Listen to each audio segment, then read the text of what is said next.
welcome again to another episode of PTB NXT, the journey through the black and gold brand. I am Jambalaya Jake.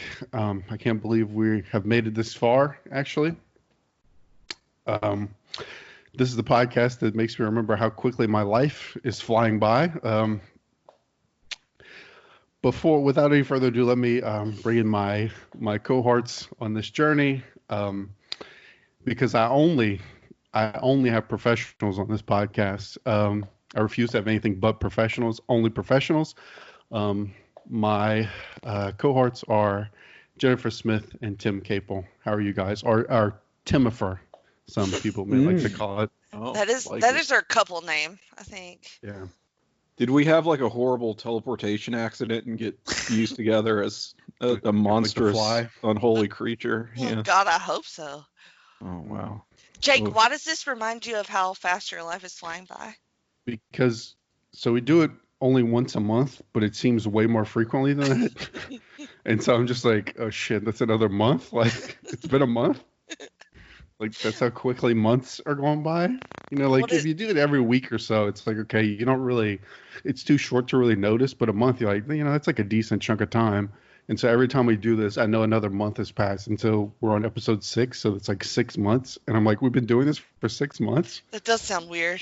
Yeah, it's a pretty glass half full way of looking at it. And I mean, when you said that, I thought, wow, doing the show makes it sound like it's bringing us ever so closer to death with every inch, apparently.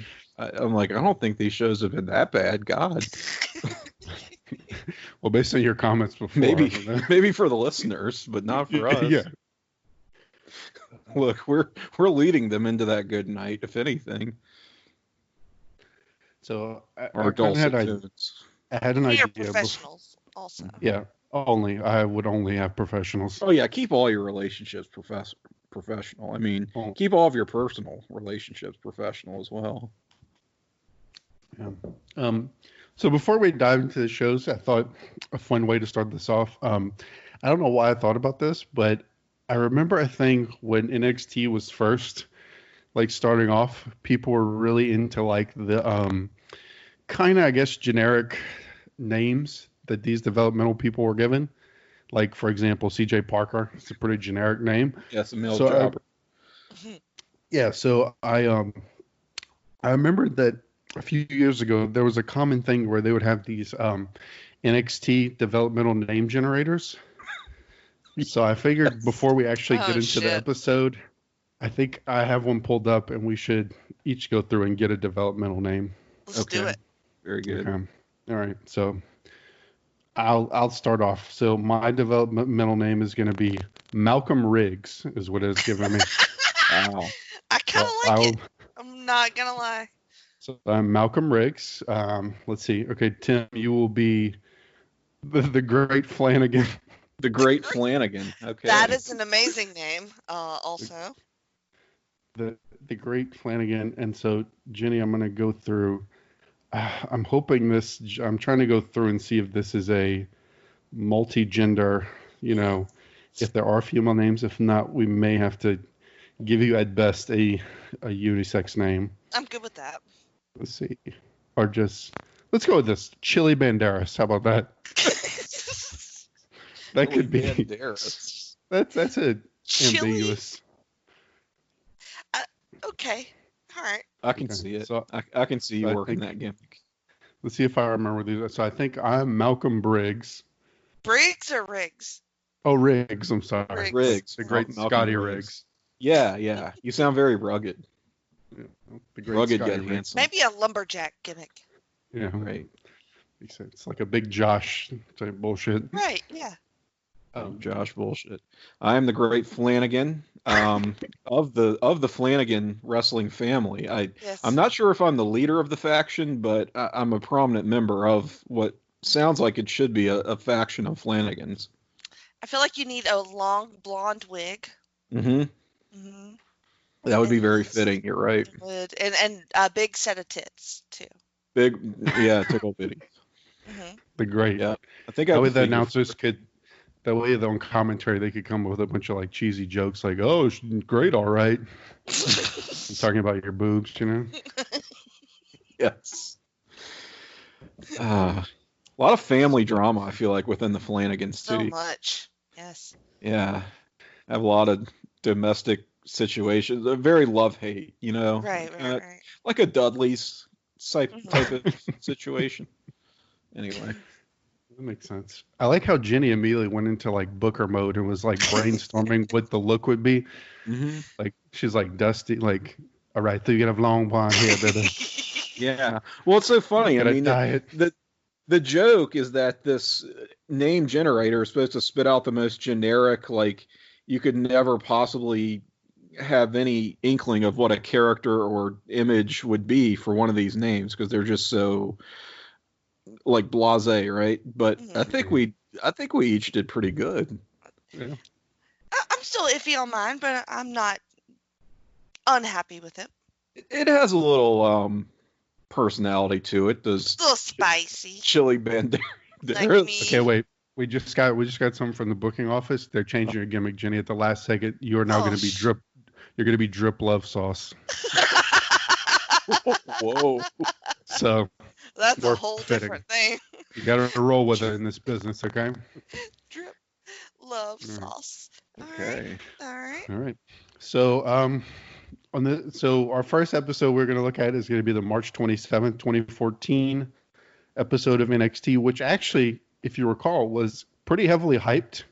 On the last episodes we covered of NXT, it was called, I think, it was like, what, this is gonna be like the Vengeance episode or Revenge or some theme like that. And actually, our first matchup is gonna be two guys whose names could have easily came out of that name generator. So to start this episode off, so we got a recap of the Bo Neville, kind of everything that happened with them since Arrival, which we don't need to talk about. We talked about it extensively. But our first match is going to be Mojo Rawley versus CJ Parker to start us off on this episode.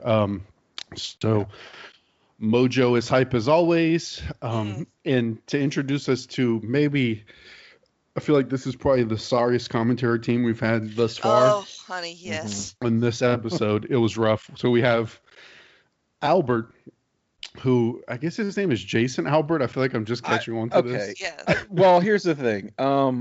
At first they were calling him Tensai, which gave us the great 4 out of Tensai, of course. Fair enough. And then they just sort of started calling him Jason Albert.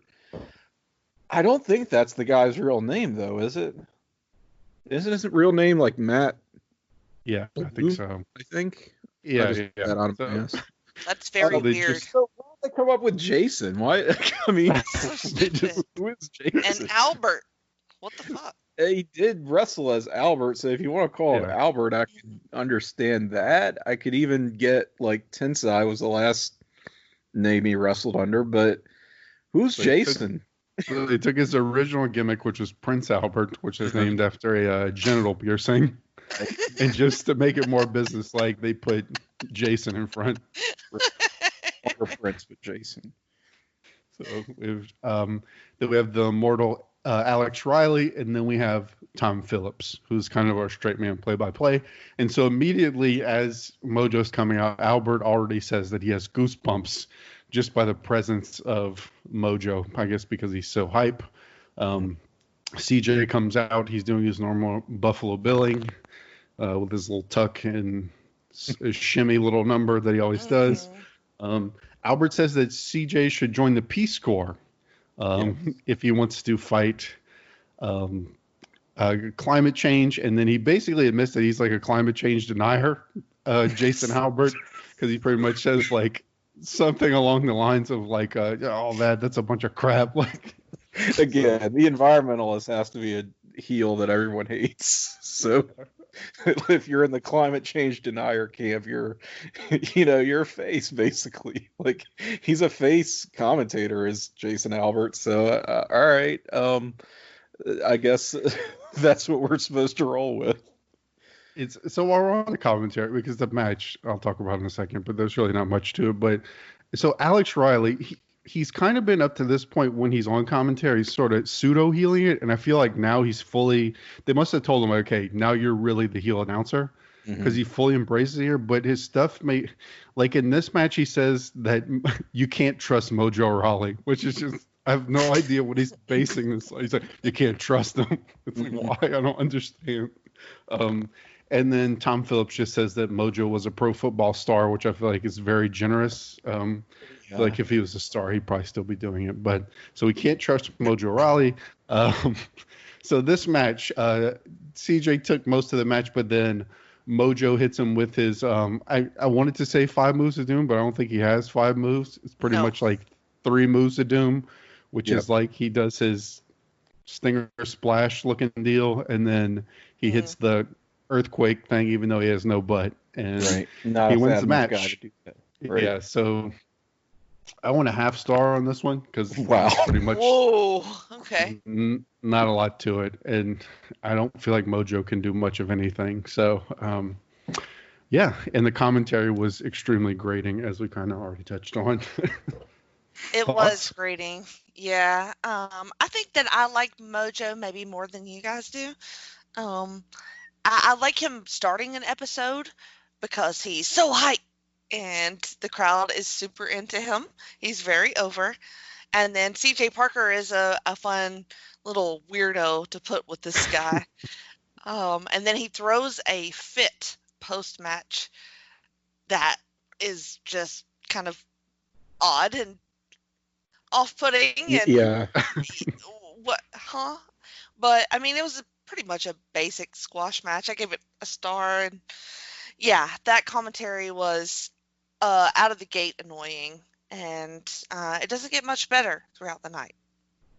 Yeah, I would agree. I mean, I gave it a star and a half, which, I don't know, seems a little bit generous, but I also thought it was one of the better Mojo matches we've seen. I know that's not saying a lot, but it was okay for what it was out there to do. Like, there's no botches or anything, so I don't really hold that against.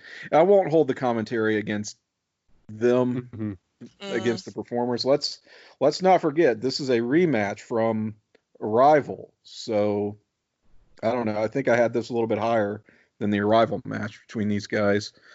Maybe they're coming along a little bit, but yeah, this is a night of a few. I mean, they make it sound like they're going to have all Arrival rematches on the show, and they don't really. Right. But this is one, so good on them for that. Like in this case, it technically is a rematch, but it's not like they do. They don't really up the ante much more than what it was on Arrival. No. So, yeah, I had that. Going off what Jenny said, I had that CJ had a lot of tantrum offense. His offense was very tantrum based. Yeah. So, all right. Okay, moving on. So, so going off what Tim said, there was a weird. There was like a loogie that fell out of CJ's mouth in frustration at the end, which I noted. Sorry, I forgot to mention that, but that was kind of weird. I guess that was part of what Jenny said was off-putting. Was the big loogie that flew out of his mouth, but yeah, when he was pitching a fit. Yeah. Right. All right. Continuing on. So Tom Phillips recaps now in very hushed tones. Corey Graves throwing Sami into the post in the last episode of NXT, which of course had the whole the concussion angle, that Sami has a concussion and so on and so forth. So we go to the back. Doctor is with Sami, and Sami says he is fine. And I thought it was a very odd segment because it was like 20 seconds long. And it was just him with the doctor, and the doctor literally just says, "Oh no, he's fine. He's okay." And that was it.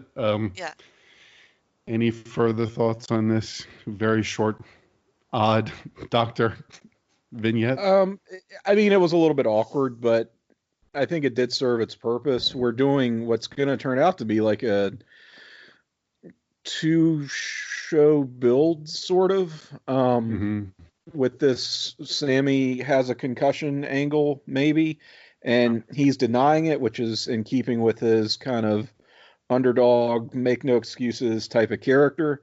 And you get the sense that the doctor is like, yeah, he seems to be okay medically, we can clear him, but I'm still a little bit iffy on it. And he's like, no, doc, I'm fine. I'm good to go. And it's just sort of supposed to be laying those seeds of doubt, is what I took away from it. And I mean, I've been complimentary of these TV show feuds where it's not big enough to sustain a pay-per-view caliber match or rivalry, but to, fuel a couple weeks of TV, I'm good with it. So I don't know. I think the acting maybe left a bit to be desired, but it got its point across. Yeah, I agree. Okay, continuing on, we have Xavier Woods versus Tyler Breeze, and I feel like we have been edging toward this match. Like, I feel like it's supposed to have happened. Like, I feel like maybe it was only like one time, but it feels like a bunch of times this was supposed to have happened and just never happened because I guess Rusev came and kicked our ass. So this match, first thing I had is that Breeze has a killer entrance. I feel like he maybe has the best entrance of anybody we've seen on NXT so far. I'm trying to think if there's anybody, but I don't think so because his actual music is cool.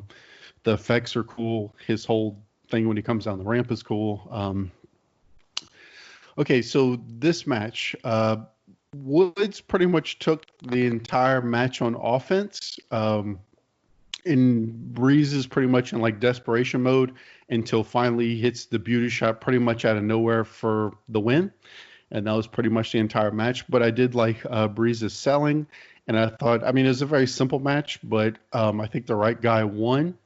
And I gave it 2 stars. And I also feel like Woods at this point is basically like in like jobber to the stars territory, which is interesting because we're in like a developmental thing. So he's almost like jobber to the developmental stars. But yeah, that's kind of like his role at this point. And the only spot that really stuck out to me is that they hit a sick knee to the face. Woods hit him with a pretty sick knee to the face for a near fall, which I thought was a cool spot. But pretty standard match. Breeze picks up a win, 2 stars. Yeah, I likewise went 2 stars on this one. Kind of a gentleman's 2 stars. Like, it really wasn't that good. It didn't do a wonderful job of holding my interest. Just the in-ring work itself. But that said, as you put it, the edging sort of had me a little bit anticipating this, like, because we got so many false starts. It's like, oh yeah, now we're gonna actually see the proper match between these two, which going back to Arrival, we were kind of wanting to see it there. And it's like, all right, let's see what they can do. And it turns out it's kind of pedestrian, but it does put Tyler over, which I was happy to see. And maybe leading a little bit to a hot streak with him as this series of episodes progresses. We will monitor that. So I'm fine with it. Yeah, I thought it was fairly energetic, little sloppy in spots, but pretty frantic pace. They get it done quickly. I did like that nasty knee that Xavier got on Tyler. And in comparison, I thought the beauty shot looked weak. Like, it looked like he definitely could have kicked out of that, but he just laid there. So, not a very, very convincing ending. Pretty on it, but you're right. The right person won. Poor Xavier. I worry about him at this point. So, I also went 2 stars.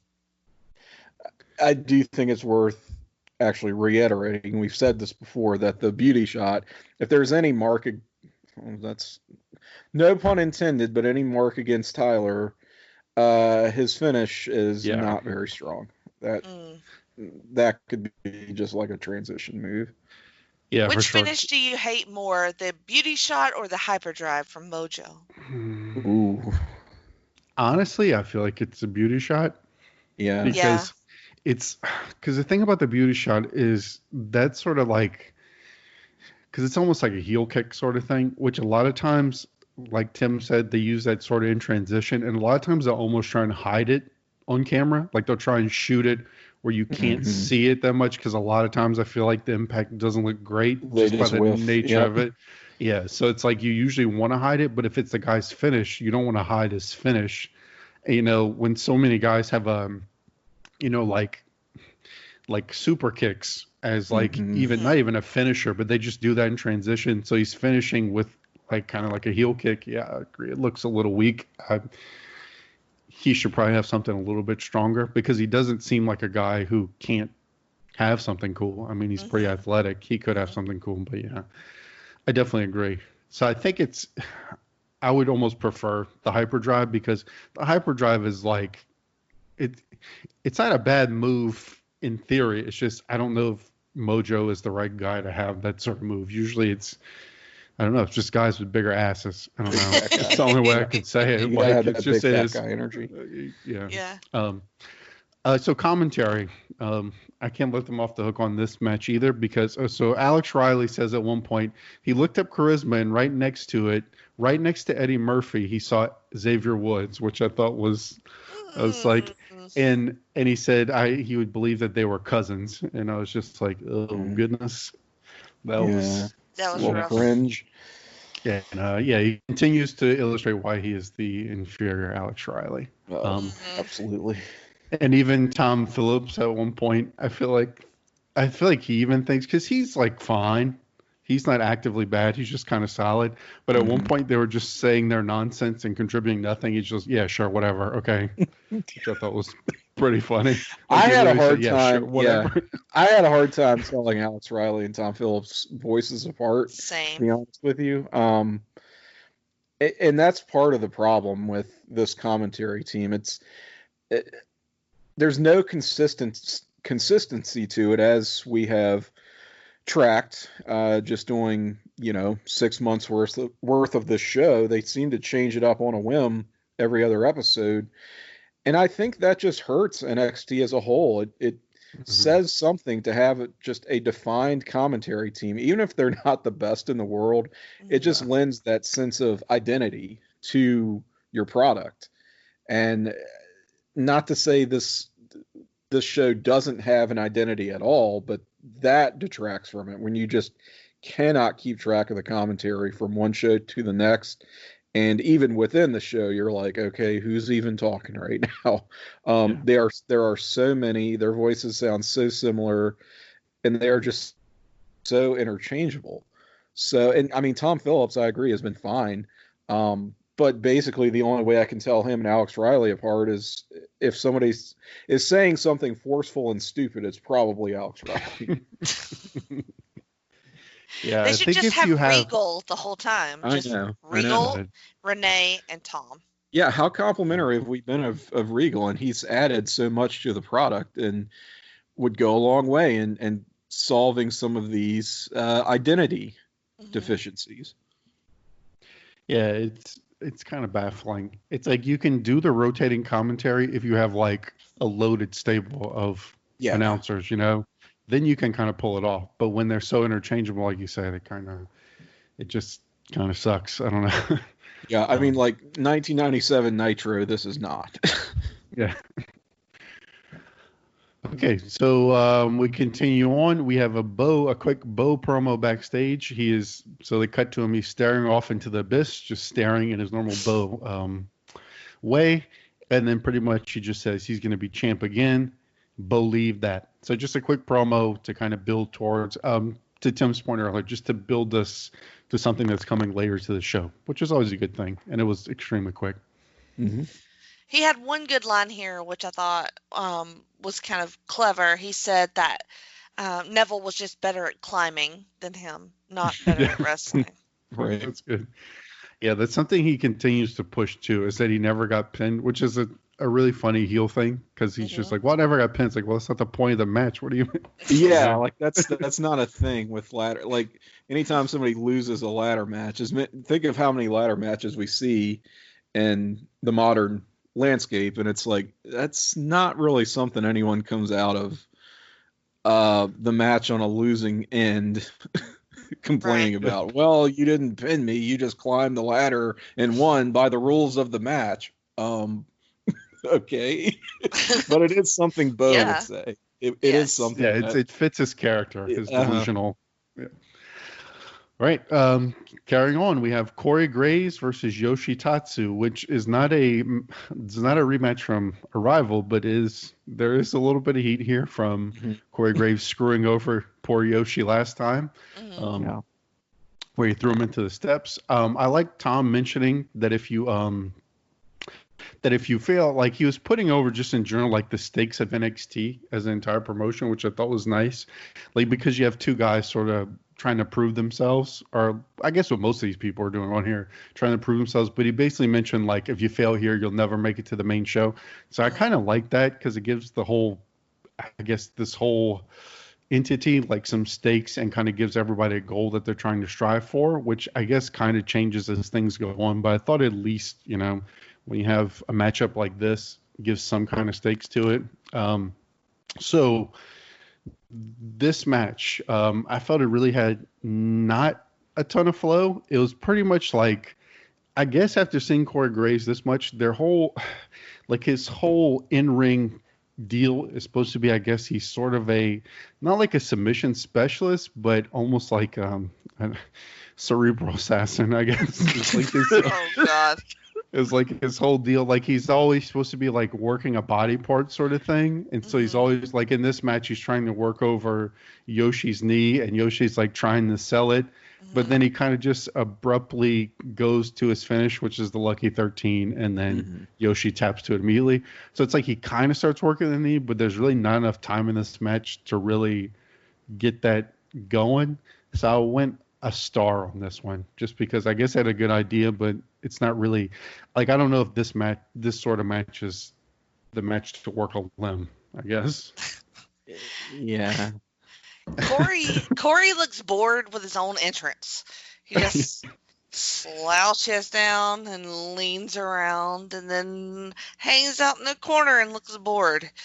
And on commentary, someone says, I don't know who, because like we said, we don't know who is who. There's no backup plan for Corey Graves. This is it. Oh, He's yeah. a wrestler. I thought, that's funny. It's ironic. Yeah. The crowd is dead for it. They don't give a shit about anything that's happening right now. And Yoshi does an okay job selling the leg. And I think that they just both realized that this was not going to do anything. And the crowd hated it. So they just said, let me tap to this real quick and get out of here. And then at the end, Corey tells Sami to stay down. And he was not menacing at all. All this was just sort of not great. I gave it a 1.5. What do you think, Tim? Okay. I think Corey Graves could get away with this type of character and presentation if he was just more charismatic or charismatic at all. But that sense of boredom that you described, it rather than like drawing you in and engrossing you, it sort of just translates to boredom on your part as well, unfortunately, due to that inherent lack of charisma. And yeah, as a worker, I've talked about this before, but he is just so very generic. Watching this match, I was really paying attention to see what does he really do in the ring? Like, what is his thing? And they do push the submission angle, how he isolates a limb. And there is something to that, but like, there's nothing about him that is distinctive. And this, speaking of identity problems, right? He just seems to have the most generic moveset of probably anyone we've seen on this roster. And I'm not saying that like, oh, he needs more signature moves spelled with a Z, of course. It's not that type of thing where he's just not flashy enough for me. It's like, this could be any basic, create a wrestler randomly generated move list. You know what I mean? There's just nothing about it that says, oh, I'm watching a Corey Graves match because he's doing this. And that's a real problem. I do kind of like his finisher. That's kind of a cool submission, that Lucky 13. this does get some points for the limb work, I guess, like in terms of there is a story that they told there. But all that said, I'm trying to be nice because I gave this a whole half a star. Oh God! All Yeah, right. well, the thing is he does the submission stuff, but I think that's one of the hardest things to make look good. It is. Like you really have to be, you have to be like, not to keep on it's such a Regal love fest, but you have to be like a guy like Regal to pull that off, Mm-hmm. and like he's just not smooth. He's very awkward in the ring, the way he moves. When he does, he mostly relies on these kind of rest holds, which is something I feel like people are already prone to be bored of, unless you really sell it and really put it over, and he doesn't do it. He like one thing I took away from this, it was like, because I mean, this is basically a squash for all intents and purposes. I mean, he pretty much squashes Yoshi, and so like we never leave a Corey Graves match thinking like, wow, he looked good. Like think about when we watch like Rusev or Neville or some of these guys, and they have these squash matches. Even the Ascension, who we haven't been like super high on, we haven't really liked, but they always look good. Even in a squash match, which the whole focus is trying to get him over and show how good he is, he just never comes off looking good, which is kind of a red flag. And you pretty much always know what you're going to see in an Ascension match too. In a Corey Graves match, I'm like, well, if he wins, I know we're going to see that submission that he does, the Lucky 13. Beyond that, we'll see some elbow strikes. We'll see a sleeper. We'll see a chin lock. Wow. We'll see some knee strikes. We'll see some more knee strikes. We'll see some more forearm shot. Like, it's all just strike based. He doesn't do anything between these holds and these submissions. Great, he's targeting a limb, but do so in a more interesting way. And we just don't see it. No, it doesn't. You don't get any kind of like, he doesn't do it with any purpose. Like you said, like even his interest, he looks bored when he's in the ring. Yeah. He doesn't look like he has much purpose, but they are trying to sell us on this Sami Corey feud. And I guess that's kind of what this was supposed to do, is to put him over as a threat to Sami, which, is not super exciting because Corey continues to underwhelm us, especially when he's given a lot of time and a lot of build. He is. Yeah. Okay. All right. Continue on. We have a women / maybe divas, not sure, match, which is Natalya, who comes out with her Unky Brett, with Charlotte, who is with Sasha. Definitely. So I noticed that Charlotte, when she's coming down, you could already see she's kind of getting her like her entrance down a little bit. Like I think she does the I guess like a like handstand, whatever you call that, headstand. Yeah. Gymnastic. That forward flip. Gymnastic shit. Brett gets a big pop on the entrance, and I put a note that he actually looked kind of happy. He was smiling, which kind of took me off guard, that Brett looked kind of happy.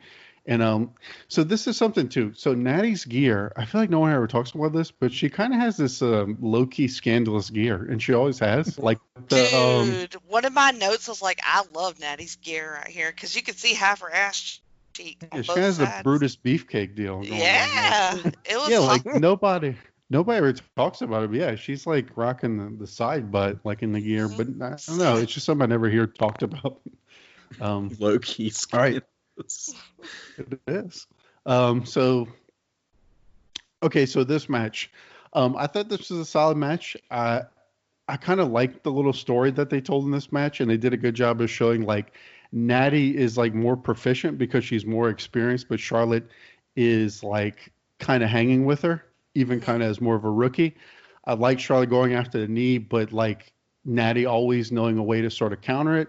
And it's definitely the easiest, like easily the best I feel like Charlotte has looked in kind of the first hints of what she would become. She does lose. Well, they lose by DQ because Sasha runs in because Natty gets a sharpshooter. But I don't know. I thought this was a pretty good match. I kind of liked, like I said, the story they told. I thought they had a nice little reversal sequence at the end. I thought Charlotte hit a nice shot in the corner to Natty. And yeah, I thought this was pretty good. I actually went 2 3/4 on this match. I thought it was the best Charlotte's look so far, definitely. Well, I'm not far off from you. I'm 2.5 on this match. I was really feeling it too. It does have an abrupt finish, but one that I don't mind because you can tell it's just going to keep this feud going. Like you react the way that you're supposed to react to that finish. So I was good with that. And yeah, I mean, the story of Natalya being the veteran, which she absolutely is here, but Charlotte does not require any hand holding throughout this match. Like she looks very capable and confident. And this is a nice little showcase for her. We haven't seen, I mean, certainly we've seen plenty of Charlotte as a character on these shows, but not a ton of work from her as a wrestler and having to hold her own. But she was more than up to the challenge here. I really liked what I saw. So, yeah, I would enjoy seeing more from these two, and I am quite confident we will. So I agree with you guys, and this might be my favorite Natty match that I've ever seen. Okay. I don't know how far off that might be, but normally she leaves me pretty cold, but she was sassy in this match, and I think she was showing off for her Unky Brett, and the crowd was really into her, and she's feeling herself in those scandalous tights. But there was lots of grappling in this. You know, it's very mat-based stuff that they're doing, and Charlotte does hang in there with her. And but Natty does look good. She tries a little sassy little cover by sitting on Charlotte at one point, which surprised me. Not something I've ever really seen her do. And but Charlotte does like a cartwheel at one point. She's very acrobatic in this match, of course. Charlotte does start working on the knee, but eventually the sharpshooter. What would you rate Natty's sharpshooter, Tim? Well, I'm not one to really rate sharpshooters like some friends that we have, but if you had to put me in there, I'd give it about this sharpshooter was like a 0.7 Bret Hart. 0.7. Yeah, whereas 1.0 is a Bret sharpshooter. Right. Exactly. Yes. We're using the 10th scale. We're using the Muta blood scales basically to rate sharpshooters. Yeah. But yeah, I thought this was really fun, and it had some really great work from these. It wasn't what we usually get in these women's matches with like cattiness and like hair pulling and stuff like this. This felt a lot no bullshit here. Legitimate of a match. So I give it 2 3/4.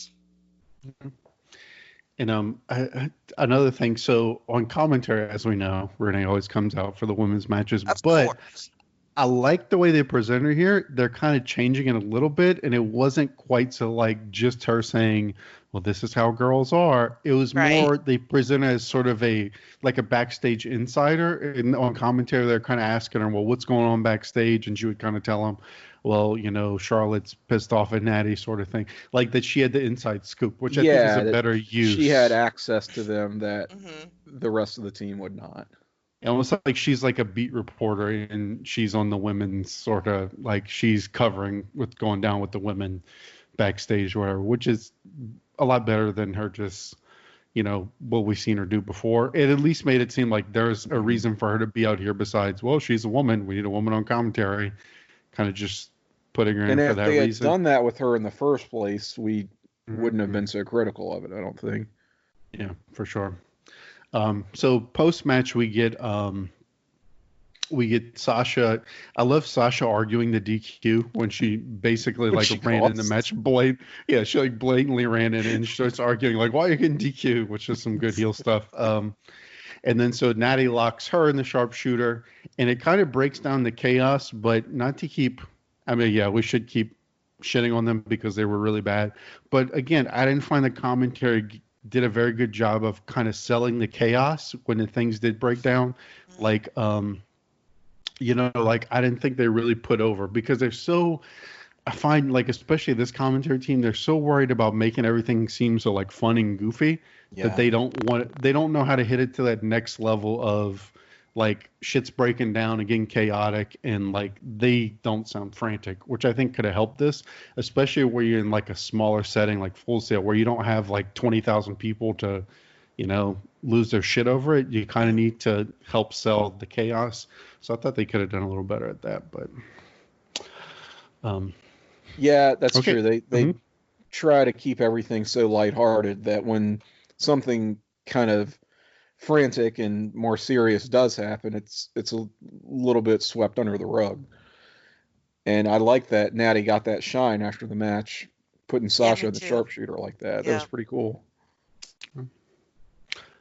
So we cut to Neville backstage really quick, and he says that his rematch with Bo won't be much different than Arrival. So again, just continuing to build to our main event, which is actually up next. So we had a quick announcement that Sami will face Corey Graves next week. So I kind of like that they tell us what's going on next week. But our big main event is the rematch between Bo and Adrian Neville for the NXT title, rematch from Arrival. Hmm. So this match was pretty long. It got a good bit of time. Yeah. So I really liked how they established that they know each other, and that was kind of a focus throughout the match. I liked how Bo was focused and aggressive right from the start.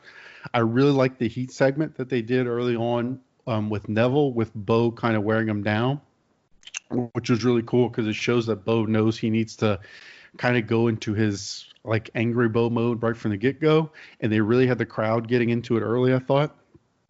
And I just really liked how Bo had an answer for everything, and then like I don't know, I just thought it was a good mix of like spots because it obviously had the big spots because that's kind of Neville's deal is that Hmm. he's a super athlete and he can hit all these crazy spots, but also like the storytelling. Like there was one spot where Bo kind of did his normal bailing out of the ring thing that he always does, Mm-hmm. and they put over that Neville knew it because he hits like a springboard moonsault, almost like he knew that Bo Yeah. was going to bail out, and so he immediately goes to the moonsault. So I really like, and they did that all throughout the match, which was awesome. And he Just hits showing it how pretty they, much blind, that moonsault, too, just right to the Hmm. outside. So smooth, just no setup really at all. Looked spectacular. yeah, and they put that over throughout the entire match. That you really got across in the match that they knew each other. This was not their first time going against each other, which I thought was a good touch. Um, Even like Bo putting his knees up on the red arrow at one point, that Mm-hmm. was really Yeah. awesome. Yeah. That was good shit. Neville pushing him into the corner in desperation, and I thought the selling was really good. I really loved this match. I thought this was a great match. I'm gonna let y'all talk about it too because I don't want to list every single spot that I had because I have a lot. But I thought this was a great match. I went 4 stars on this. I thought this Wow. is one of probably the best TV match that we've seen so far. I thought it was awesome. Yeah, I'm not far behind you. I went 3 3/4. Um, I, I kind of question whether this is better than their ladder match. I Uh, think it is. I think it might be. Yeah, sort of Um, with you.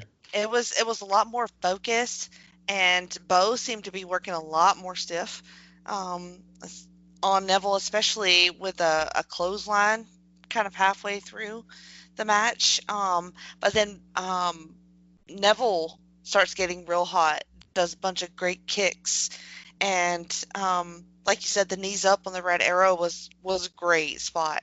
I did not see that coming, so that was good stuff by Bo. And Bo is a very interesting wrestler to me. The more I watch him, the more I'm not sure how I feel about him, which I think is kind of good.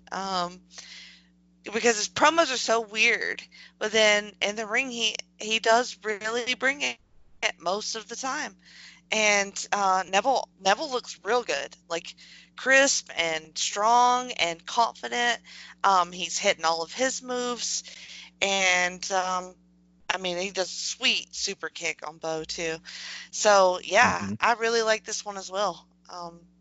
Surprising, like great TV match. I'm pretty much there with you guys. I would say this was I enjoyed this more than their ladder match, which Mm-hmm. we talked about, like having some issues. Like, not that it was a bad match, but it was sort of a match that they had, and it happened to involve a ladder, you know. Mm-hmm. And you expected to see a little bit more from Neville, being the high flyer he is in a ladder match environment. But here they, just a straight up singles rematch, no gimmicks needed, and they pretty much killed it out here. Made me wish they'd just done a straight match at Arrival, really. Mm-hmm. Maybe they felt like they needed the gimmick match as a crutch, but turns out no, they could put it together in the ring. These two, like, it got some time for sure, and sometimes that happens, and you start to question: was this because they had a bad time management situation, and you can tell they're stalling a little bit to get going? But no, they are really off to the races as soon as the bell rings, and just a great back and forth. Talk about Bo and his offense in the ring. And like you, Jenny, I'm a little bit like, it's hard to put your finger on. Mm-hmm. And we joked how Summer Rae has a very stretch-based offense, Yes. and CJ Parker has, what did we call it, a tantrum-based offense? Yeah, tantrum offense. Yeah. That's what I can put it, is Bo Dallas has more of a dodging-based offense, where it's not even so much offense, he's on defense so much that's where he kind of seems to pull ahead. There's all this stuff on the outside of the ring with him, whether he's trying to escape or getting over on someone because they make a mistake. That's sort of his deal, and it's very fitting for his character too. A little bit sneaky, a little bit opportunistic. I think they call that ring IQ. Yes, absolutely. I was going to say, it shows tremendous ring IQ. So, yeah, I dig just Bo Dallas as a character, as a worker. And I feel like he's not long for these NXT shows that we're covering, and it's a bit unfortunate. I made note of Neville hitting a phenomenal forearm at one point in the match. Yeah. Very AJ Styles. And so he attempts... the elevation was sick. Oh, that's what I was about to say. Oh, he got so fucking high off the ring for that. That was awesome. Yep. And of course, as you mentioned, Jacob, Bo blocking the red arrow with a cool near fall, cradling him. So Neville said, I'm not going to try that again. That was, way too risky. So I'm going to pull another trick out of my hat. Goes to the top rope. I'm thinking he's going to do like a Phoenix Splash, something along those lines, which we've seen from him. But no, it is this reverse 450, which looks incredible. And I don't know how you do that without just completely wiping out. So maybe him and Ricochet are like the two guys. That's what I thought of too. That's what I thought of too. Yeah. And that's what he gets the win with. So he kind of goes for a unconventional finish, but high risk, high reward sometimes. And that's what the story was here. And I went 3.5 stars on the match. Yeah, that's a good point too, that he kind of, since he couldn't do it with the red arrow, he had to pull something even crazier out. That's a good point. I like that. Yeah. And I think I mentioned earlier, but just the crowd, I feel like this is the hottest crowd we've got. Like the Arrival crowd was super hot, but that was kind of a different atmosphere. I definitely think this is the hottest we've seen a crowd for a match on NXT TV so far, easily. Yeah. I would think so, yeah. Yeah. So what do y'all think? Like, I think I forgot to mention what I went over, but Tim just said it. So Neville wins this clean. What did y'all think of him winning it clean? It kind of makes it seem like the feud's over because he's beat him in a ladder match. He pretty definitively pins him here. Do you feel like this feud's going to continue? No, I think that Bo will have to start over, really. I mean, you have to bring other guys in to challenge for the belt. So I think it's kind of like on hiatus, right? Like we can come back to this if we need to, but there are other people for both of these guys. And it feels fitting because it does feel like the story is done between these two. Like, Right. I don't need to see a big, long, extended feud between the two of them. Like, we kind of got that.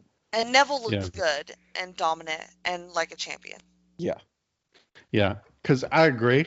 I'm just wondering, I don't remember exactly. I'm trying not to look ahead to what happens, but I don't really remember. And I'm wondering if it does. I agree that I think it should end in here, but I'm interested to see if they do end it or if they try to extend it, because I'm not really sure. But so overall this episode, I gave this a 7 out of 10. I thought it started a little bit rough, especially because this show was kind of hyped even for like episode of TV. They almost like hyped it as sort of a special episode, even though it is just normal week-to-week TV. But the second half, I thought really delivered with the women's match in the main event, was a good 2/3 of the show. And even the other stuff was at least, even if it wasn't, the greatest thing in the world, had a purpose, like Corey Graves winning that match is to kind of building towards Sami. We got the Sami promo. So even the stuff that wasn't like amazing still had some kind of purpose. So I thought this was a really good episode. I went 7 out of 10 overall. I agree with you. Yep. 7 out of 10 for me too. Cool. All right. Let's move on. Let's see if the next episode is as good. So we continue on to April 3rd, 2014. And thankfully, we have William Regal back in the booth, baby. Yes. Breath of fresh air. We come in hot right out the gate with Emma poking around with her vacant stare like she always does coming down the ramp, because she is going to face Sasha in our opening match. So this match... Renee is back on commentary, of course, because of women. So I thought it was funny when Renee says that she talks about like fan meet and greets at one point, and she says that they are awkward. And all I could think about is, I feel like there's one of those pictures of Renee with like a fan doing kind of getting like me the a little pic. uncomfortable. Yeah, I feel like there is a pic like that of her, and that's all I could think of, because Ray's like, yeah, those fan meet and greets can be a little awkward. But so this match, Sasha controls most of the early portion but Emma makes her comeback and beats Sasha with the Emma lock. So pretty basic match. Emma does her normal kind of stretching offense, and she does like a comedy spot where like Sasha drops down, so then she drops down too, and Sasha gets like kind of confused. But like a basic but solid match. But it was interesting that Emma, who is kind of, I feel like, been a little bit on the back burner since Arrival, comes in and beats Sasha. Like, it kind of feels like Sasha is kind of coming in almost in a job role in a lot of these matches, it seems, that she's in. But it was still solid. I want a 1.5 stars. Oh, really? Go ahead, Jenny. So, Emma is one of those that I hate her gimmick, but I like what she does in ring. And like, we were really like surprised and delighted by her performance against Paige. And she has this little like sly, quirky quality that I wish was better showcased in the stupid dancing and bubbles gimmick. Like, I don't know if maybe that's the point, like, to make her look, like, dumb and flighty, but, like, good in the ring. I don't know. I went places during this thinking about her gimmick versus what she does in the ring, because I thought she looked really good. And Sasha, on the other hand, not look great. Kind of sloppy, not... Like, she's more into, like... looking like a badass than being a badass.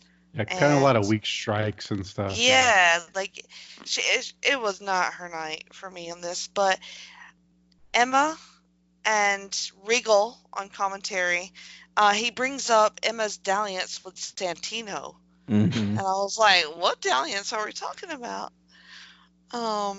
And okay, so. And also, Sasha accidentally knocked Charlotte off of the apron while she's standing there. So I was like, oh, Lord, what are we doing right here? But they seem to have gotten over that.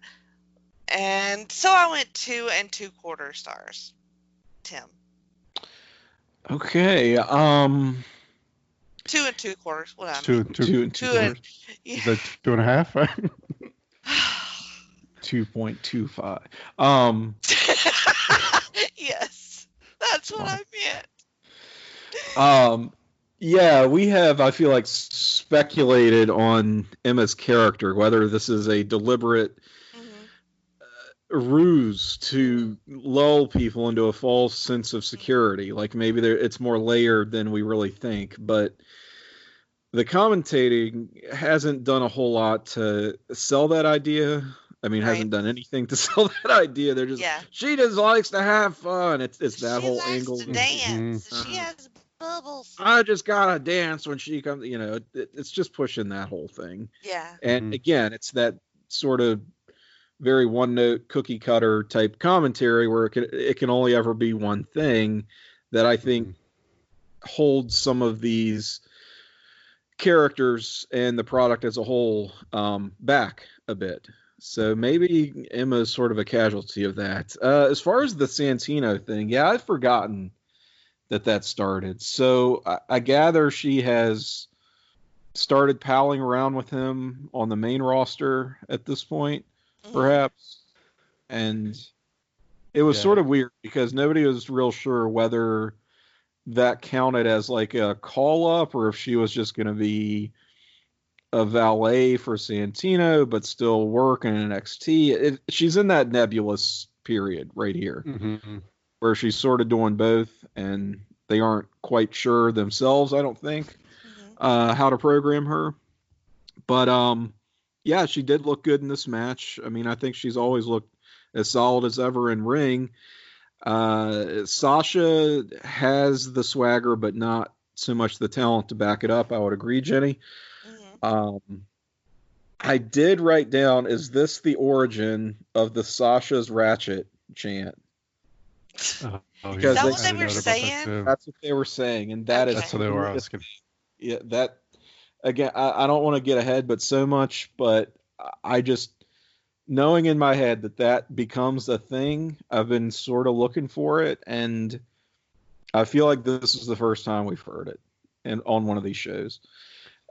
Jake, like you mentioned, it's been a very spirited crowd here at Full Sail. It's probably part of that same cycle of tapings as our last show, and I don't know how they glommed onto that one, but yeah, we get the Sasha's Ratchet chant.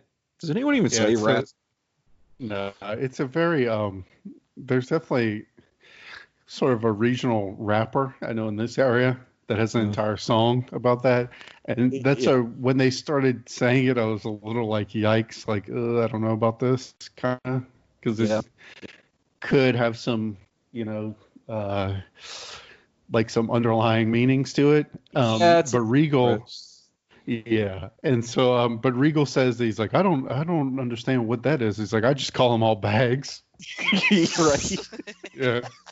That's cool. Which I thought was a great. But yeah, to you guys' point, I think definitely a more experienced and better commentary team would have probably tried to put over, like, I could almost hear like a JR or something putting over him, like, well, she's goofy, but she can lock in a submit. He would always put in something to, like to put in that she's brutal too, like she's a good wrestler, like not like Tim said, not make it so one note, like put over the goofiness of the gimmick because that is her gimmick, but never forget to put over that she's a good worker, that she can wrestle, that and she does. She takes it seriously. Like she's not out there just.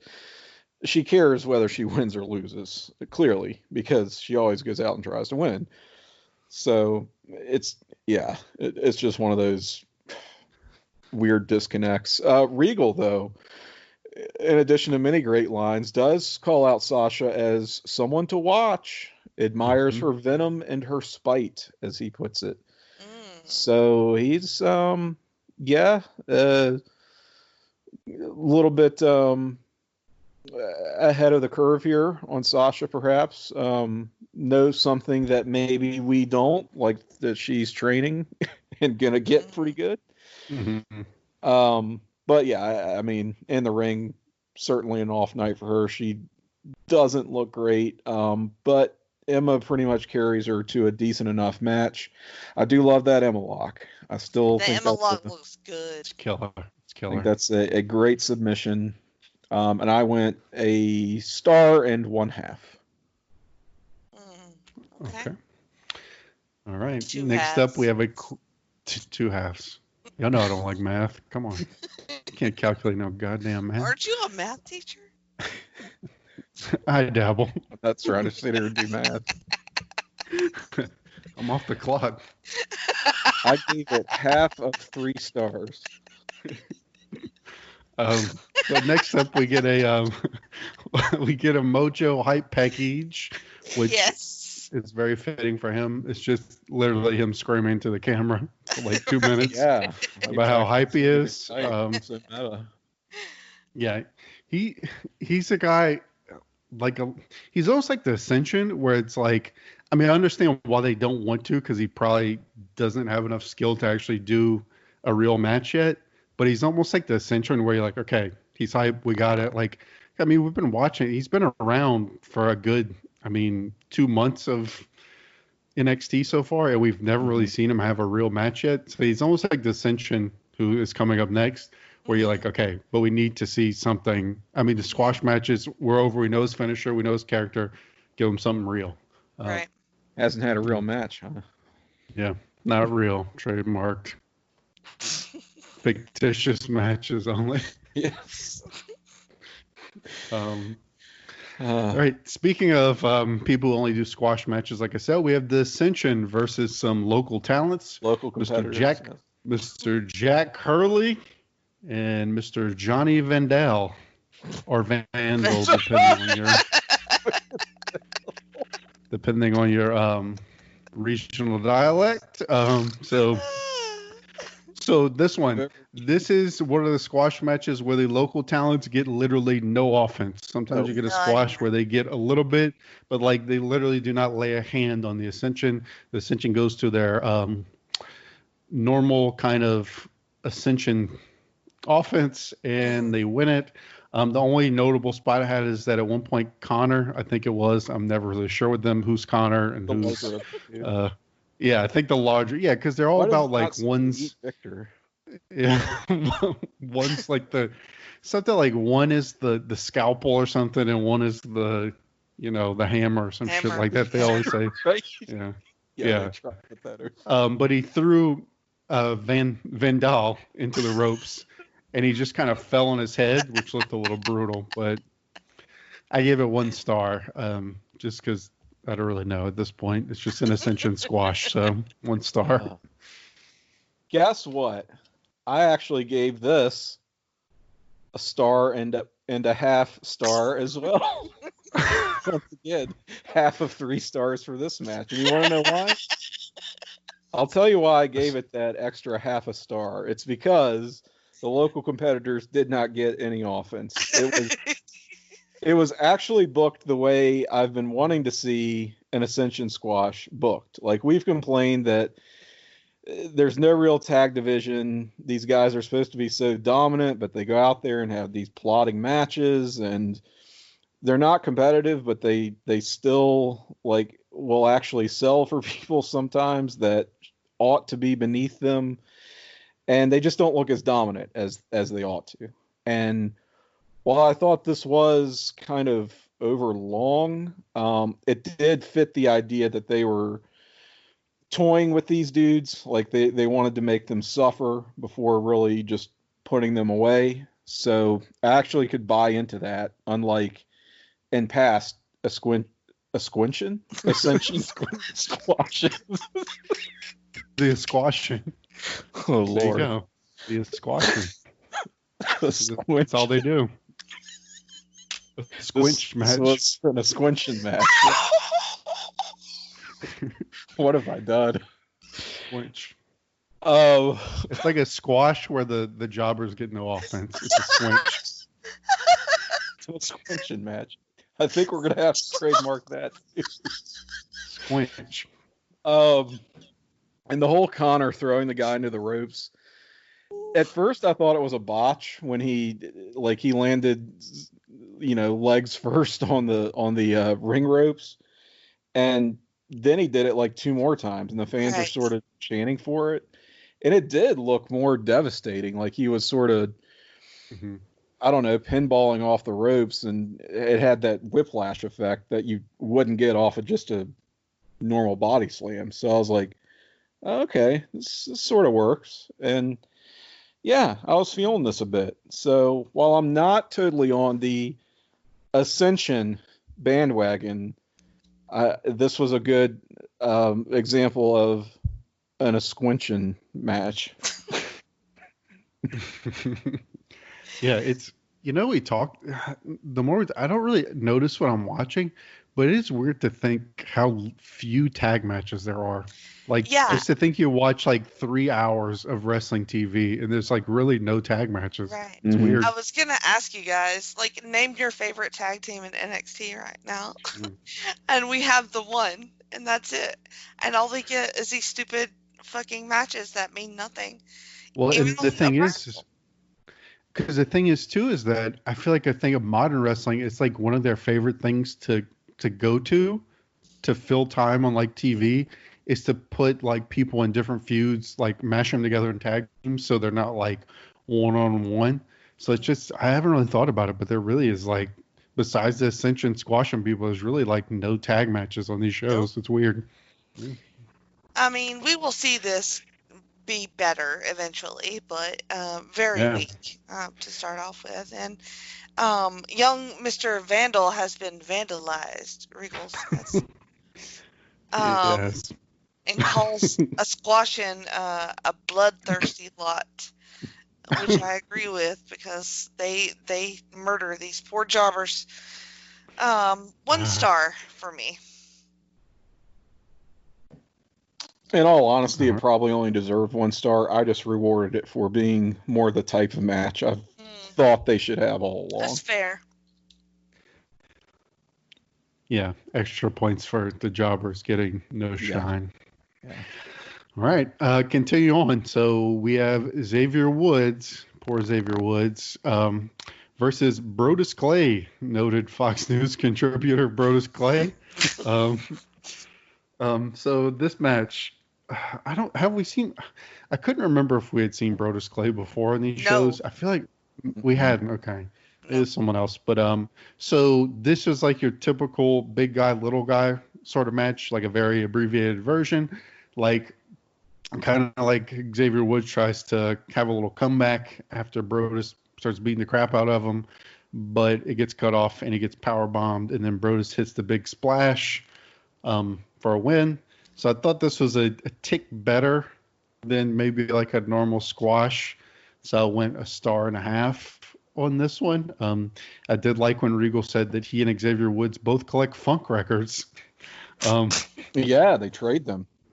And then he also says that Brodus was in an angry depression, which I thought was a funny, which wasn't very a funny line. Yeah, he's like, he's in an angry depression, which I guess he did look like he was in an angry depression. But and also thought it was funny that, because I don't remember if they mentioned in this match, I feel like they say it at some point, but that Xavier is basically using the music, the "somebody call your mom" or whatever. Like, he was using Brodus's music, which maybe would have contributed to the anger. Brodus, and depression. Yeah, doesn't he call him out on it? He cuts an angry depression promo after the match. Oh yeah, true. I didn't get to that yet. So yeah, I'll let you recap that, I guess, once we're there. But yeah, Brodus kind of out of nowhere in this match, and in NXT. Maybe he's going to take up the new Rusev Haas role, perhaps. I don't know. I couldn't remember what he was doing, like, on the main roster, if he was even around. I mean, I remember the Funkadactyls and all that. He can't be doing much because his buddy Jason Albert, his partner, is in commentary. Well, so. Yeah, great point. So that's right. He came in with Tensai or whatever, right? After that whole thing crashed and burned. God, that whole period could be a podcast education. Somebody needs to take that up. It won't be me, but I would listen to it. And they're talking about this like deep history between Brodus and Xavier, and I'm like, what did we miss? Like, yeah, I mean, Xavier comes out to his old music, but beyond that, what are we talking about? And the match is, pretty much a glorified squash for Brodus. I did like his power bomb into the splash to finish Xavier off. That looked very dominant. So, Brodus, not my favorite character in the world, but I don't have strong feelings on him as a worker one way or the other. But yeah, this felt just sort of out of the blue, I guess. And it leads to the promo that I guess we'll talk about. I just want a star. Well, I believe this is my first Brodus Clay match, so there's that. I thought that he was working pretty fucking stiff against Xavier here. Xavier got a couple of good chops on him and stuff, but yeah, not much doing for poor old X here. Continued jobber to the stars status, and then that standing power bomb was pretty sick as well. Yep. And then, Jake's going to talk about post-match stuff, but I included the post-match in my grade, so I went 2 stars on this one. Okay. Fair enough.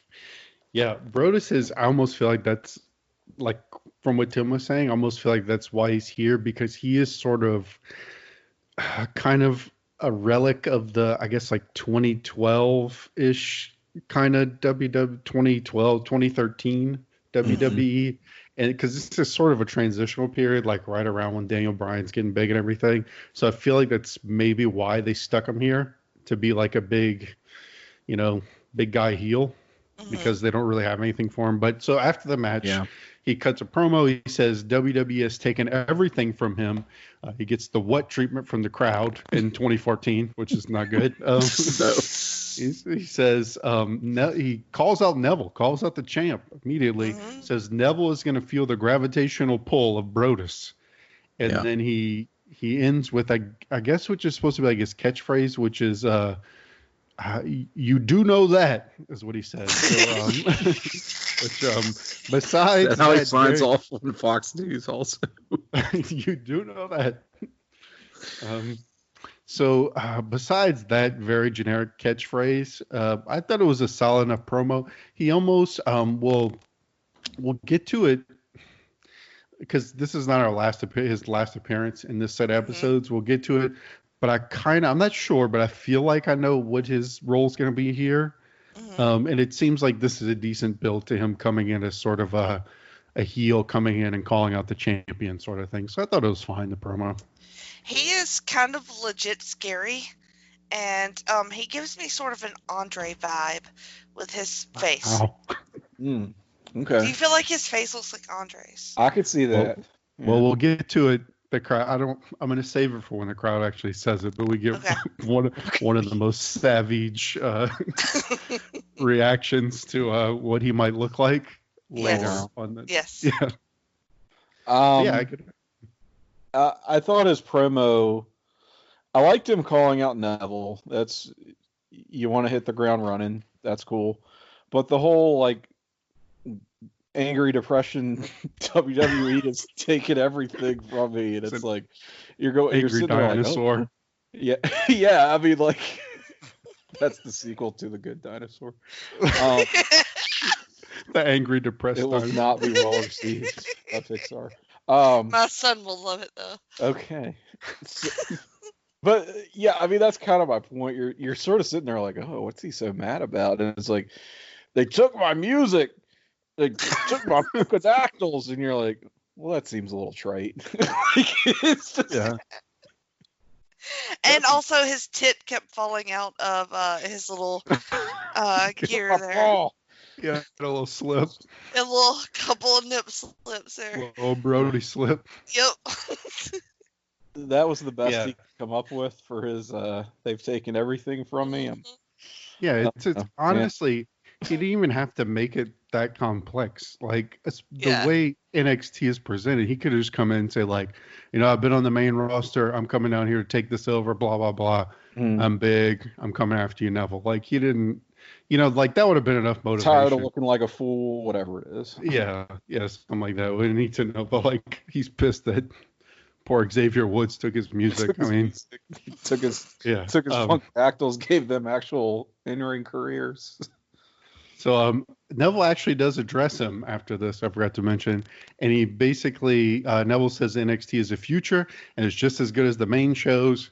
He I like that he shouted out the lineage, the very brief lineage, but he says like Seth Rollins, Big E, and says if Brodus wants it, he has to earn it. So I kind of like it. Goes back to what Tom Phillips kind of mentioned on commentary. I like that they're starting to try and build NXT as sort of like give it a little bit of respect to it and like give it a purpose.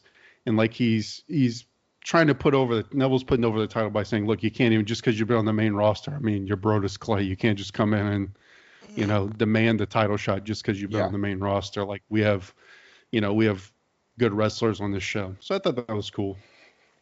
What do we think about Neville as a promo?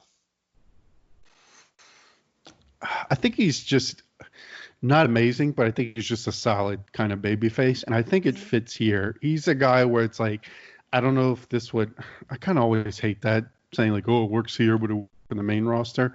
But I think it's not that, I think it's not more because NXT is, I think it's the way it's presented. It's presented in more of a, I don't know how to say it, like an older style of weekly TV. So I think you can have almost a kind of an older show. Yeah, almost like an old kind of WCW Saturday Night or something. So I think you can work an older style of kind of babyface. And so this is kind of your old style babyface. Like he's not particularly like, he's not Steve Austin where he's some badass or something. He's just like a good guy who's a good athlete, and he's putting over himself as like, I'm a fighting champion, I'm a good athlete. And I think with this style of how they're booking NXT, I think that works fine enough. I would agree. Yeah, and I think he works when he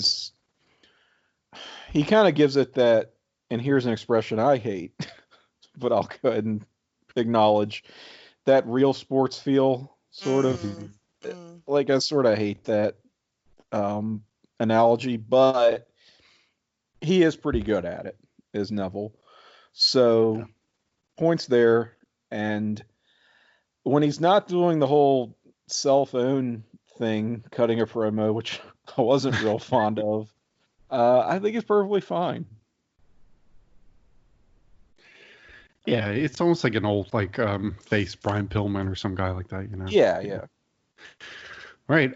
So next up we have Yoshitatsu versus Tyler Breeze, and so I at least like that we're getting some Tyler Breeze because I know it was something that we were a little thirsty for some Tyler Breeze on the last few. Something I realized before I get into the match, I never realized this. I don't know if this is purposeful by them, probably not. But so he has that phone case that has all the feathers or whatever on it, or furry, whatever you want to call it. And like he's always taking the selfies. And I just realized like he could only take selfies with that phone case. Like I don't think you could take a regular picture because the feathers and shit would be in the way. Cover it up. Oh, yeah, I see what you're saying. Which I thought, which adds to his character. Yeah, that's what I mean. Which I don't know if is intentional, but if it is, that's really awesome and subtle. That dedicated he has phone. Yeah, like he doesn't give a shit about taking pictures of other people as long as he can take his selfies. Which I hope it's intentional. Maybe not, but so Yoshitatsu versus Tyler Breeze. So we get our normal Regal calling out Tyler Breeze's attire, and this time he says that his boots were made by a humpback dwarf from the Panera tribe. So that's our Regal Tyler and they are Breeze. made of Guatemalan alpaca. That's something we didn't mention. I think when we had the other Breeze match, the lesser commentary team tried to do this same thing, and it was just something really uncreative and lame. But so this was pretty much basically a squash with Tyler Breeze going over Yoshitatsu. He wins with the, unfortunately, not the greatest finisher, the beauty shot. I thought it was nice to see him win. I don't know. I pretty much had nothing really about the match. I think Tyler Breeze needs a feud. He needs somebody to kind of start working with, or at least building towards. Yeah, and also I don't really know if Yoshitatsu is. I feel like when they first presented him, it made it seem like he might be somebody they might feature a little bit, but now he's just a jobber, and I don't really know if he's jobber, good. Yoshitatsu. Yeah, because he always gets beat in like 45 seconds, so I don't really know what he can do. But yeah, I went 1 star, kind of normal squash deal. Star and a quarter for me. Again, it's really only worth a star if we're, in real terms. But I'm being charitable because I like seeing Tyler go over. I like that he's on sort of a hot streak and he shows some fire in this match. And I mean, he just destroys Yoshitatsu. God bless him. So I rewarded it for doing something that I think is a little bit overdue and just seeming like it's contributing to this push that Tyler is now getting.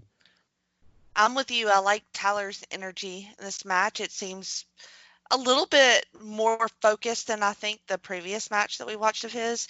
And poor Yoshi. All right. His gear's bad, his hair is bad, and then he gets beat in all of his matches. So I feel bad for him.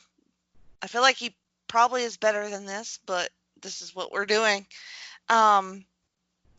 I didn't have much for this either, but I did give it a 1.5 stars just for Tyler and his commitment to gimmick and his energy in the match. Mm-hmm. Yep. Okay. So before his match, we cut to Sami Zayn, and we are told that he has clear concussion test. And in my normal obsession with his body hair, when they showed this promo, I thought he looked like, I know I mentioned his goatee in the how full his chin hair is, but in this one, it kind of looked like his body hair looked like he had just sort of shaved and it was starting to grow back a little bit. So yeah, I don't know why I'm obsessed with. Yeah, just a little briar patch. It was hot. What are you talking about? Yeah, I'm not hating on it. It's just I don't know why. Maybe it's just he's such a hairy guy. I notice his hair a lot. Anyway, carrying on. Corey doesn't look like he has a mouth unless he opens it, and you're like, it's not all just. Jake don't want to linger on the body hair issue. Facial hair and body hair. It's. I threw it out to see if anybody was gonna. Anybody else noticed, and they didn't. So we're just gonna move on to the very menacing Corey Graves. So Corey is walking around in the dark near what looks like some storage sheds, and he gives an analogy about someone getting a paw stuck until the wolves come. So I guess in this case, Sami has his paw stuck, and Corey Graves is the wolf. So just building to their match. Any thoughts? If you have thoughts on Sami's hair, please share. But any thoughts on these promos? I thought Sami looked good, and also I thought that Corey Graves looked cross-eyed during that entire promo. And I was like, what the fuck is he talking about? It was lame. I mean, I like the idea of doing these dueling interviews again to build this what has become kind of an epic TV feud now over the course of like 3 weeks. But hey, like I said, I'm a mark for that kind of thing. Figured we might run into Raven back there behind the crates with Corey Graves. It was sort of almost a higher production ECW type promo. Yeah. Sort of felt like what they were going for. And as far as Sami and his body hair situation, you have to keep in mind that 2014 Sami Zayn does not have dad bod. In fact, he's almost kind of rocking some washboard abs. He is. So he's ripped. You want to keep it clean. You want to keep those, uncovered as much as possible. So yeah, I guess that's my thing is that it looked like he kind of shaved it or waxed it, and he was kind of like, man, I'm really hairy. I don't feel like keeping up with this. Yeah. And so it's like he had a 5 o'clock shadow, except like yes. the ab version. Perfect. Yes. Yeah. Well, I'm good what with it. happened? I Yeah, I like think it. that's what it was. He probably had shaved, and it was in that kind of in between terrible stage where it starts to grow back, but it's still too short to shave again because it's just Mhm. not going to accomplish anything but Mhm. giving you a lot of irritation. So he has to let it grow out a little bit more for shaving next time. It just so happens the timing was unfortunate enough that it showed up on camera. Body Think- hair is exhausting to It deal with. is. Bodies are just exhausting. Yeah, all of the upkeep is just fucking nonsense. I don't know why we still do it. Can't we I get don't either. Please, let's cancel that. Speak for bodies yourself. are canceled? I mean, it's 2020. How have we not? How are we still doing this whole body thing? Maybe some of us aren't. We should all be in the cloud. Like Tim. I wish. Maybe Raven should have come out and be like, "You're doing an impoverished version of me." DDT'd him. And then he starts like brooding about that he's pissed off that Corey Graves stole his game. He's like, everything's been taken from me. Yes, that's a convincing music. angry promo. Like just like a little cameo. Angry depression promo by Raven. All right. Okay, speaking of anger, not depression, but a little bit of anger, we get a Paige video package. Who? The Paige. Where the fuck's she been? I don't know, not on these. Story apparently. of her NXT career so far. Yeah. A champion Yeah, that because- somehow is never around. Okay. Yeah. Well, I think did they mention it yet? If not, they will. I think it's on the next episode about her winning the title. Yeah, but I really like this video package. I thought she came off like a badass. She says that she's pissed off that Charlotte ruined her moment at Arrival. Says that she can't hide behind her daddy, and it just kind of continues to put over her gimmick that we talked about before of kind of being the anti-diva sort of thing. The only thing I kind of didn't like was at the very end, she did like get the camera out of my face, which I thought was a little bit corny compared to the rest of it. But up until that moment, I really liked the whole thing. I liked the whole character that she's doing. I do too. I just need to see more of her. Yeah. And and she's like teasing this match with Charlotte that I don't think is going to materialize ever. And that is very sad. Makes me sad. I don't know. We'll talk. We'll maybe close the book. Close. Yeah. Okay. I'm trying to make a page metaphor here. And turn the page. Yeah, we'll turn the page and close the book on page for too much longer here, I guess. Oh, all right. All right, so our big TV feud is finally culminating because we have Corey Graves versus Sami Zayn, finally. So the concussion angle that they had been building definitely plays into the match.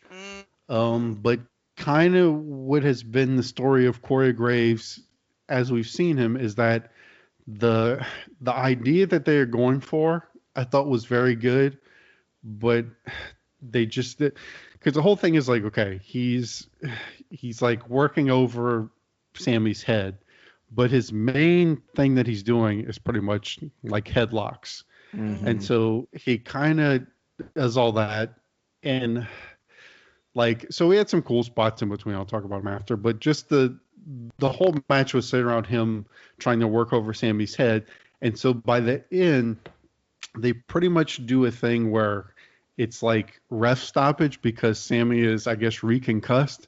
But the problem is I did not buy that what Graves did in the match was enough to reconcuss him, because like I said, he mainly does headlocks, which, I mean, a headlock could make you like groggy and stuff, but it's not really impact. He wasn't working the head in any kind of way that would make him reconcuss. So I didn't feel like they really earned what they were going for. I still thought it was one of the better performances by Corey Graves that we've seen. I just didn't think he got over as a threat. And I thought like Sammy's selling of it was really good, because I know what he's trying to get over is the whole, I'm concussed, the concussion, I'm getting reconcussed, but it wasn't enough to get me to buy into it. So I kind of went 2.5 because I thought it was a good concept, but not the greatest execution. So I kind of split it down the middle and went 2.5.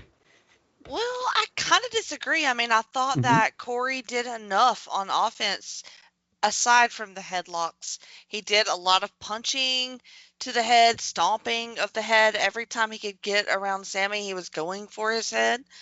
I mean, Sami got some offense in the beginning, but most of the match was working on Sami's head. And Regal was very concerned throughout this match about Sami's head, and commentary beat it into the ground that Sami's head was very vulnerable. I mean, it was all they fucking talked about in the match. And I get it, like that's what they were supposed to do, but sometimes you don't need to keep saying it and let the guys do it in the ring, which they were doing. I felt like Corey was doing it. But the over commentation was just like, oh my God, it's driving me nuts. I was ready for it to end because I didn't want them telling me it over and over again. I mean, Sami gets a couple of good moves here, but most of his job is to sell the head injury. So, I mean, the ref calls it. I think that's kind of iffy. It's probably the only way I will accept a Corey Graves win against Sami is the ref calling it, which I guess makes sense. That being said, it wasn't a bad match. I think it's probably the best we've ever seen of Corey, and I gave it 3 stars. Tim. Okay. I totally agree with you, Jenny, on the commentators being really overbearing on the whole. Oh, he's the head, watch the head, he's concussed. Sami's out to lunch. Non-stop. He doesn't know where he is. Why is he looking over to the left? Why is he he's got that 1,000-yard stare? Like, okay, we get it. And it was too much for the story that was actually unfolding in the ring, which was basically Sami playing it a lot more subtle and letting it progress more naturally. I mean, yes, that becomes totally overt, like towards that last quarter of the match. And this, by the way, is another match that gets some time. And I was kind of dreading knowing it was a Corey Graves match because we've seen that in to quite disastrous effect, these long Corey Graves matches. And I'm like sort of thinking, oh God, here we go again. Because he's going to that chin lock and that headlock over and over. And I'm like, am I going to have to give this negative stars? Like it was almost in that range, but then it picked up nicely in that second half. So yeah, and a credit to Sami there, just knowing how to kind of walk that fine line between doing too much and not telling the story that needed to be told here. He played it perfectly. And yeah, it looked like he had that spring in his step and was going to pull it out, but goes to the top rope and it all just crumbled for him from there. And I, again, agree that this is the only way I will buy a Corey Graves victory over Sami Zayn by ref stoppage. Like, he does get his submission in, but they make it clear that this was a match stoppage situation. Sami did not submit, did not pass out in the hold or anything like that. Right. So I appreciate that for sure. Yeah, best Corey Graves match we've seen. It's one of these things where Sami's skill set is such that he just far exceeds Corey Graves in every way. So I'm like, I kind of feel like he's slumming it in this little feud, and I'm ready for him to move on. But he's done well, like pretty much carrying it on his back. So it seems like we're setting up for a rematch that I don't really want to see another match between these two, but I want Sami to get his win. So yes, I do. I need Sami to win something. I need him God to damn win. it.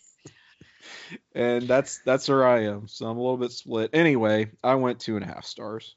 highest rating I've ever given a Corey Graves match, I'm sure. Right. Yeah. I don't want to ding Sami for the fucking awful commentary, so I think that's why I was generous with my rating. Yeah, that's fair. Yeah, and it's just, I keep saying it, but I mean, I feel like Corey really gets a lot of featured time. He's really getting, I mean, probably one of the bigger pushes of anybody that they have, and he just never, like, to me, this, I guess my thing with it is I may be docking him a little bit just because I feel like this is something, if, you know, like, go out there and prove yourself. It's a simple match to get over. You just go in there, beat the shit out of his head. You know, Sami, they're putting him in there with probably their best guy. And like, look, you just go in there, you're the heel, beat the shit out of him. He's going to fall. You just have to get over that you're brutal enough to knock him out. And I just didn't. And it's like, it was funny to me, like, to have Regal in commentary, who's been in these like legit brutal matches with guys like Fit Finlay and stuff, where they're just like beating the shit out of each other. And he's like wanting the match. So he's like, we got to stop the match. We got to stop it. Yes. Like, right. Very concerned. Yeah, like he didn't want Sami to go to the top rope because he didn't want him to get hurt. I just thought it was a funny, like, no, you can't take this Corey Graves weak chin lock, because it's like, come on, Regal, you've legit had the shit beaten out of you and you didn't stop the match. Like, there's a real cognitive dissonance there. Yeah. But yeah, I just feel like he gets so many opportunities and he has not delivered on it yet. But I'll quit writing Corey Graves. But so you have a point though, because even an average worker can become a good worker if they can at least come up to the level of a better opponent. Like we see that, like I think Lex Luger is an example of someone who can do that. Didn't always do that, but certainly was capable. Like he on his own maybe couldn't be relied on for anything spectacular, but could hang and work up to the level of someone who was legitimately great. And we certainly do not see that with a Corey Graves. He kind of drags people down to his level, honestly. Like Bo, look at Bo, like being with Neville. I mean, Bo is like, we've liked what he's done, and he kind of plays this character but he's not the greatest wrestler in the world. But if you put him in there with like Neville, he can, you know, you give him with somebody awesome, he kind of picks it up a little bit. But meanwhile, this episode, Court stunk up the joint with Neville a few weeks back. Yep. Yeah, so it's like, what do you do for him? I don't know, but I guess we know the long-term answer is. Well, he does smell. He looks like he smells, as we've established. So I guess it's fitting. So this episode, I was a little bit down on because it's kind of, when it's kind of structured like this, a lot is weighing on this main event because it takes up a lot of time. And also it had a ton of build. Everything up to it was kind of nondescript, really not a lot going on up until the main event, which was a little disappointing for me. So I went 4 out of 10 on this one. I thought it's one of the weaker episodes we've seen. It's hard to argue with that, honestly. I'll go 4.5. I'm gonna go 5. It's kind of riding the fence for me, where we didn't see a lot of greatness. We didn't see any greatness, but there's nothing like awful on this. Yeah. I mean, it wasn't hard to go down at all. It was a pretty smooth watch. Yeah, they all are really. Yeah.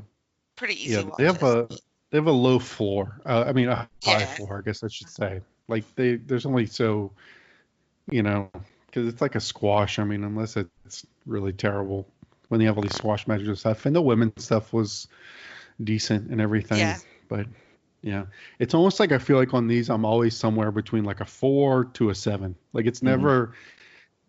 It's almost like not structured to where you're ever going to have anything that's like amazing, but it's also never going to like completely suck shit. So, which I guess is good. That's what you want. Yeah, at a TV. Okay.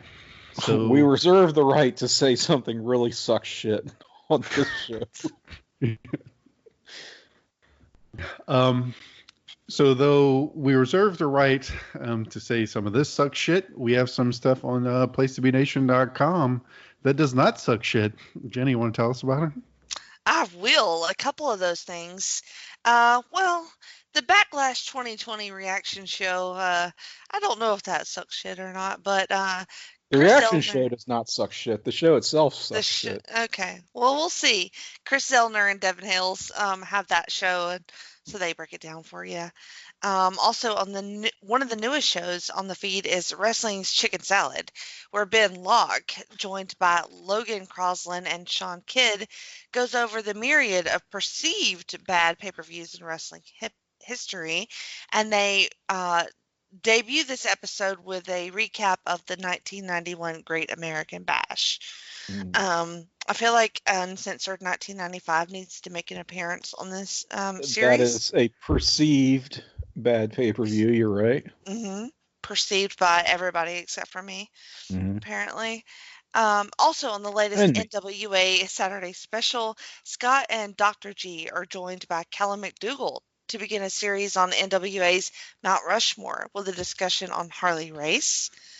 Another new show on the feed is called Highway to the Impact Zone. Logan Crosland and you, Jake, started the Impact era of TNA with guests Sean Kidd and Lewis Maynard for the maiden flight, looking at the last weekly pay-per-view of the pre-Impact era, number 97. Anything you want to say about that episode? First of all, I can sense the jealousy that I get to be on a podcast with both Logan and Lewis. I am jealous, yes. Both Mississippi boys. But yeah, I've never watched any TNA ever until now, so I'm completely going in blind. So it's been one episode in, and it's pretty ridiculous already. So I'm familiar with that, yes. Oh, yeah? Yeah. On the newest senior video, it sounds like I said senior. Senior video. Yeah, it's like I love. Is there a junior video? But it's senior. I don't know if I should watch it. Oh, man, sounds a little kinky. Well, it does have Rory and Callum. Ooh, so I know it is. Yeah, it's very kinky. It goes over the epic Rampage 92 from beginning to end. I don't know what. Is this like high school seniors or like senior citizens? Oh, it's a really big. Or both. That changes the meaning significantly. It really does. So I'll ask Callum. I watched Rampage 92 on Pornhub yesterday. And it was a great subject for senior video. There's also a new episode of The Great Debate Wrestling. Andy is joined by Scott, Grooney, our friend, James Grunenberg, and Logan Crosland. Again, Logan is all over the wrestling feed right now. So they have a good discussion, and that's a fun episode. Also, the newest Row 1 Seat 1 has been speaking with up-and-comers Timmy Lou Retton and Luther X. So check out all of those shows. We also have a pop feed. You can find shows like It Was a Thing on TV, The Year in Pop, Laugh-In Theater, The Great Debate, A Piece of the Action, and a lot more shows on our pop feed, so subscribe to that. Also, while you're at it, how about check out my feed? It's called The Jenny Position. You can listen to Geek and Sassy, Freak Out Drive-In, Talk and Pop, which has a new episode we'll talk about later, the Brother Sister Rewatch podcast, The Journey Through Infinity, and more on my feed. Also, JT Rosero has a new feed as well. It's called the North-South Connection podcast. It has Chad Campbell and Aaron George with others, including shows like Wrestling Warzone, No Holds Barred, The Extreme Three-Way Dance, Jeff Learns Wrestling, The Ruthlessly Aggressive Podcast, TNA Never Dies, and more. We also have our 2020 stretch project, determining the greatest WCW match ever. You have until New Year's Eve to do your research and build your list. So you can go to our Facebook page, GWCW Matches, or the Pro Wrestling Only message board for more details. Our junk food, fat shit tournament has concluded, and the winner sadly, is Doritos Nacho Cheese, which I was not super thrilled with the outcome. It was an of that. impossible final match. You went salty against sweet, which, I mean, is the way it had to go. The way that the brackets broke down and, the various regions. It was going to come down to a salty sweet finals. But, I guess salty won, savory won, nacho cheese, Doritos defeated our beloved double fat Oreos. Double fat Oreos. That was my pick to win. So I was. Yeah. I think it's tough. It's tough for sweet. It's tough for sweet because we already did the candy tournament. So it's like, right. Like, honestly, I don't know. Reese's is a juggernaut. I feel like Reese's could have won this one too. Like, I don't know, but that's me. I love Reese's. But you know what I mean? Like, a lot of your sweet stuff kind of falls in the candy maybe. So it's kind of tough. Sweet was at a little bit of a disadvantage in this one. So I guess that's how it goes. I would have probably went. I'm okay with a Doritos win. I would have went more Cool Ranch personally. Yes. But same. So we will have a new tournament starting soon. I think they announced it on the most recent Place to Be podcast, which we did not mention on the live read. So also you can check out placetobnation.com each and every day. We have new voices and fresh takes, bringing you articles on topics in the world of wrestling, sports, and pop culture, including Trent's SmackDown on Fox Report, This Week in the WWE by John Crow, Polly's Perspective, and Ben's Unpopular Opinion, and also veteran columns like Glenn Butler's Wednesday Walk Around the Web. If you're doing online shopping at Amazon.com, you can get there by clicking on the banner on our homepage. You can go right to Amazon, and it helps out PTBN with no cost to you. And that's it. Very good. Thank you. Awesome. Okay, are we ready to get into this last episode of NXT? Let's do it. April 10th, 2014, which is significant because we're officially past WrestleMania 30, which is a pretty significant show in the grand scheme of WWE. It was even brought up recently, I know, the idea of it being maybe the greatest WrestleMania, which is interesting. But unfortunately, very shortly, well, never mind, I'm not going to get in that, but we get a memorial to... Well, I was going to say, very sadly, we have a memorial to Warrior, but I know there's a lot of mixed feelings on the show. Is dedicated to the memory of Ted Nugent, I noticed. Yeah. I didn't know Ted died. He sadly died days before this. Scratch fever. Yep. But I guess my thing is I'm not trying to say that the people who have issues with some of the Warrior or Jim Hellwig's beliefs would wish death on him, but I know not. maybe it bit my tongue. Maybe, so I kind of let's put it this way: there's a memorial to the Warrior on here. I'm not going to say anything. It was very surreal that he died like the day after that Raw where he made his big return and had his Hall of Fame induction, and it was like a whole thing, and it's like, oh, never mind, now he's dead. Sort of. I don't know. I'm not going to get into it either, but that was just a wild thing to have had happened. Yeah. So we get a quick mention, and this kind of leads to what we were talking about a minute ago, that Paige, famously on the Raw after this WrestleMania, showed up on Raw and won the women's title on the main roster, and kind of, I believe she beat AJ Lee, I think was the champ. I think was pretty much the dominant, women's wrestler on the main roster for like years, but she beat her. So like Tim was saying earlier, I'm pretty sure that's going to be the end of her on NXT, because it's almost like, I guess they kind of saw the same thing that we've been seeing, that she seems pretty awesome, so they didn't want to wait any longer, despite her being pretty young and still having a lot of time left that she could wrestle in theory.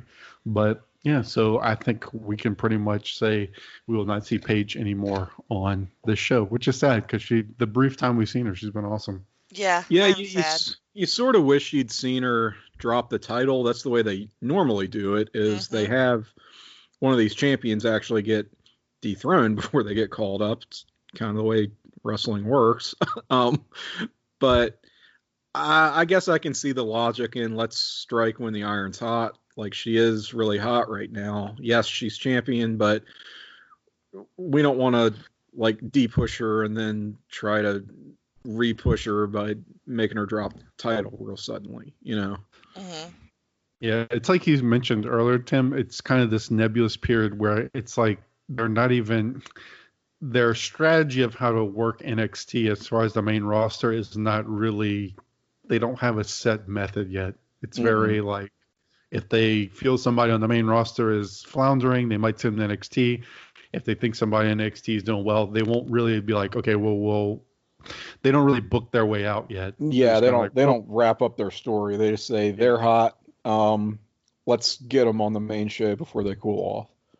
Yeah, because they don't think at this point NXT to them is not really in that kind of third brand or whatever kind of role yet. It's just a developmental. But so we start off, which I didn't really notice when I was watching these, but it kind of hit me when I was on this third episode that we had not seen any Adam Rose, like not even a promo, nothing. For as much as he was involved, you know, how much we discussed him last time. This is his first appearance on this set of shows, so he's going to face so in autocorrecting my notes, I have my notes and it corrected to Danny Butch. It should be Danny Burch, but in my notes say Danny Butch, who is basically, it's kind of weird because he would move past us, but he's pretty much a local talent level at this point, like in a Wesley Blake sort of situation. Rose comes out. He's got his normal crew. I noticed that Waldo, where's Waldo's in the crew tonight? Braun Strowman. Braun Strowman. I didn't see Braun, but he was there. All right. So this match was pretty much a squash, no surprise. I did think that Adam Rose looked the best in ring that we've seen so far. He looked a little bit more crisp than we've seen him. The first go around, he wins with like a top rope. I'm trying to remember what it was. Kind of like a driving elbow. Elbow. Kind of. Yeah. Like Bret Hart, Stone Cold used to do. Yeah. And so it was pretty basic.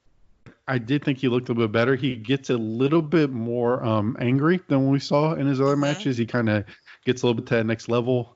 But yeah, pretty much, I don't know, my go-to squash, if there's nothing too notable, was like 1 star, but it was nice to see him again. He's definitely over with the crowd for sure, the whole gimmick. If it makes you feel any better with your autocorrect of Birch, I was writing something out for work today. It was an address, actually, and it was something like River Birch Lane, I think was what I was trying to write, and I definitely typed River Bitch Lane. I was on a conference call with someone when this happened. Not a lot of people, but at least one person. That sounds like a southern kind of insult. You know what I mean? River Bitch. I think it was a place in the Those South. old river bitches. It was in like Missouri or some state like that. It's like not the deep South, but still considered the South sometimes. So anyway, Danny Riverbitch here, he, I think I've made this observation before. He kind of looks like what's wrong? Danny Riverbitch. He kind of looks like a pale miniature xenomorph alien. You ever looked at his head and how weird and veiny and kind of angular and H.R. Geiger-ish it kind of looks? He's very hairless here, right? Because I feel like now, now he's kind of like more of a bearded guy nowadays, right? I think. Oh, I haven't seen him recently. Yeah, I think he's But I know he and Oni Lorcan had the cool yeah. team. So anyway, that's an anatomical hot take. Adam Adam Rose now. I appreciate that he has more of a party-based offense that's more fitting for his character. Which so add that to stretch-based offense and tantrum offense. Yes. And I think we have a dodging offense. This is party offense. Party offense. Weren't these like actual styles in some of those early SmackDown games on PlayStation? Yeah, you could pick like a brawler. Like, yeah. Well, you could even pick like fighting stances. So there would be like the Mai Tai, like, and there was one for Cake Quick, whatever Ron Killings was called back then. That was like very unique to him. That I don't know what they called it. So yeah, I think that's what we're describing here is different fighting stances for a SmackDown game, a first generation SmackDown game. Anyway, the match I gave 1 star. That's all I have to say about it. Now, see, I know you mentioned Danny and his tag team partner, Oni Lorcan. That's how I know him, and I've always enjoyed that tag team. Oh, I do so, I was a little bit saddened by by his loss here to one Adam Rose and his party-based offense. Although that elbow was pretty nice, I feel like it was sad to see Danny lose this one. Alex Riley declares that he declined an invite to an Adam Rose party. I don't know what loser would do that. Surely not the other Alex Riley. Oh, this is the wrong Alex Riley. Yeah. And then Tensai or Jason Albert, whatever his fucking name is,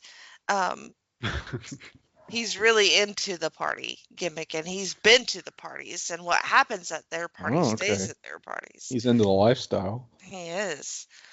I went 1.5 stars just for the fun gimmick of Adam, and then what I love about Birch. In the party offense. Yes. Yeah. You think they're doing a lot of angel dust at this Adam Rose party? Oh, yes. That's all they do at the Adam Rose party. Yeah. It's probably laced with something. Probably is. Laced marijuana. Shit. Yeah, the commentary, though, like Jenny said, it's like they're so heavy-handed one way or the other.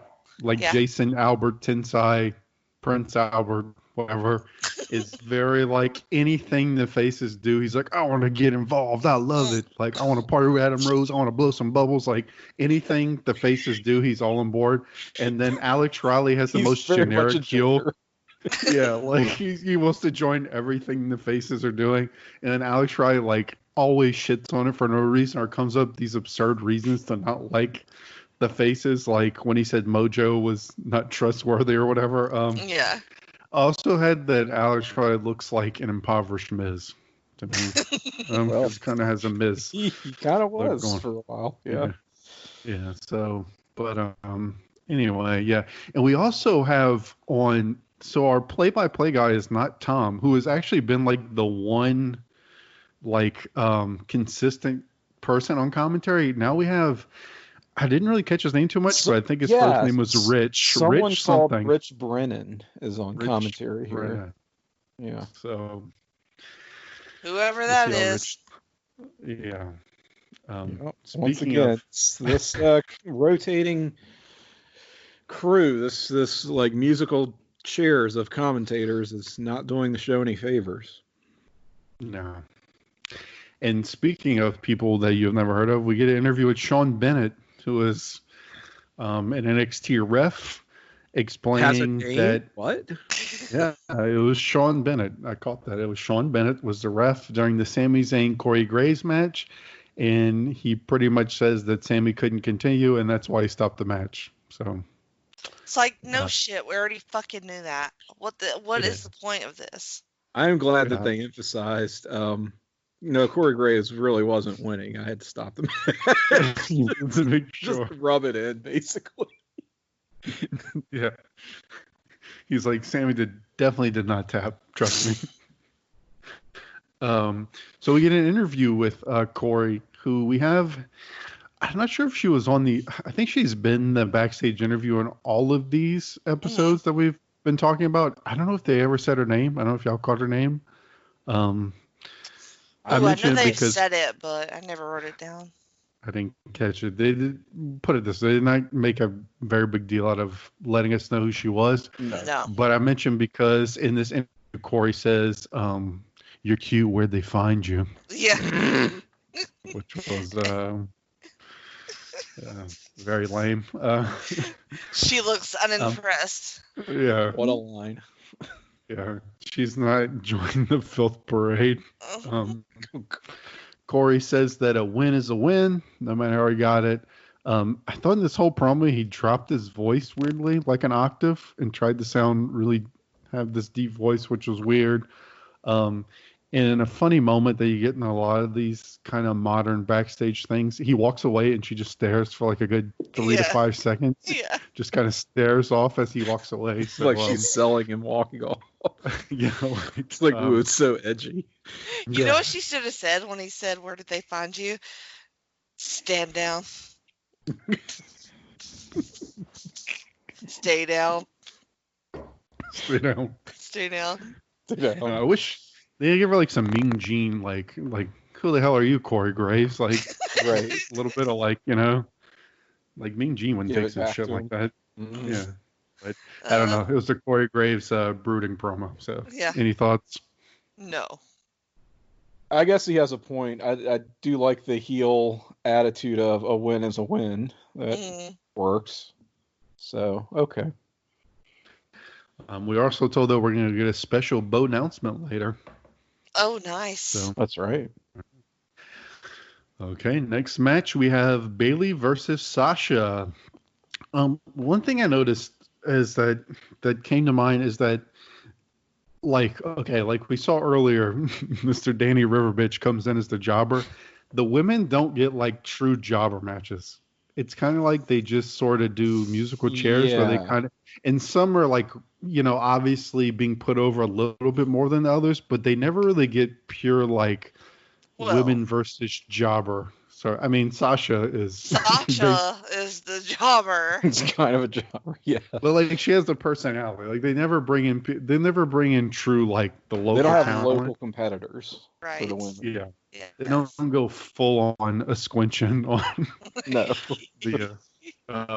But anyway, so this is like a pretty basic but solid kind of squash. I wouldn't call it completely a squash match because Sasha really seems to be like her MO in these matches is she kind of takes the early part of the match to let the face kind of get a little comeback. But Bayley ends up coming back. They did a cool kind of finishing sequence, I thought, like reversing a submission, and then Bayley hits the Bayley to belly, but Bayley wins. I went a 1.5. I liked Bayley's comeback too. It was pretty good. Also gave it a 1.5. And yeah, this was a little bit of a sprint for these two. Nothing special, but doesn't take up too much of your time and puts Bayley over pretty strong. It's hard to believe what these two will amount to and what kind of matches they will have, showcase they will get later. They had an earlier match that we talked about a few weeks back, probably on our last episode of this podcast. I thought that one was maybe a skosh better than this. Got a little bit more time, a little bit more competitive, but here I guess it's just meant to put Bayley over, and it does that. I do wonder, with Sasha kind of losing here and sort of fucking up, costing Charlotte a match, even though she interfered on her behalf in the earlier episode that we talked about, if it's leading to some dissension between the two of them, because it looks like Charlotte looks sort of not just disappointed that her friend lost, but a little bit embarrassed. Like if you notice her expression on the outside, it's subtle. They don't talk about it, but that might be something to keep our eyes on. I think I was a little bit lower on this. I just don't like Bailey. I just don't, and I'm kind of feeling that way for Sasha too. I just thought it was nothing special, and I'm not going to argue with you. and Sasha, I don't know. I gave it a 1.25 stars. Kind of sloppy. Not for me. Yeah. Oh. Jay's being stingy on these. Can't help it. Yeah, I don't blame me. Yeah, definitely, like you said, nothing to write home about. They did say Sasha had a Boston attitude, which not sure how that applies to Sasha, but like she's Marky Mark. But anyway, carrying on, we get a promo for Legends House, which I'm not gonna lie, the promo kind of made me want to watch Legends House. I don't think I ever really watched it when it came on, but it was effective because I wanted to watch it. I think I said that last time. Yeah, it's funny. It kind of sent me into an angry depression spiral because I'm like, oh, he's dead now. He's dead now. This was only 6 years ago, and they died like 4 years ago. Like, it's just sort of, you don't want to think about it so much. Yeah. All right. So something you might want to think about is Sylvester the4 versus Mojo Rawley. Oh, yeah. I'm assuming this might have picked you up out of your angry depression after seeing the Legends House promo. So even that Mojo Rawley, I can't trust him. Yeah.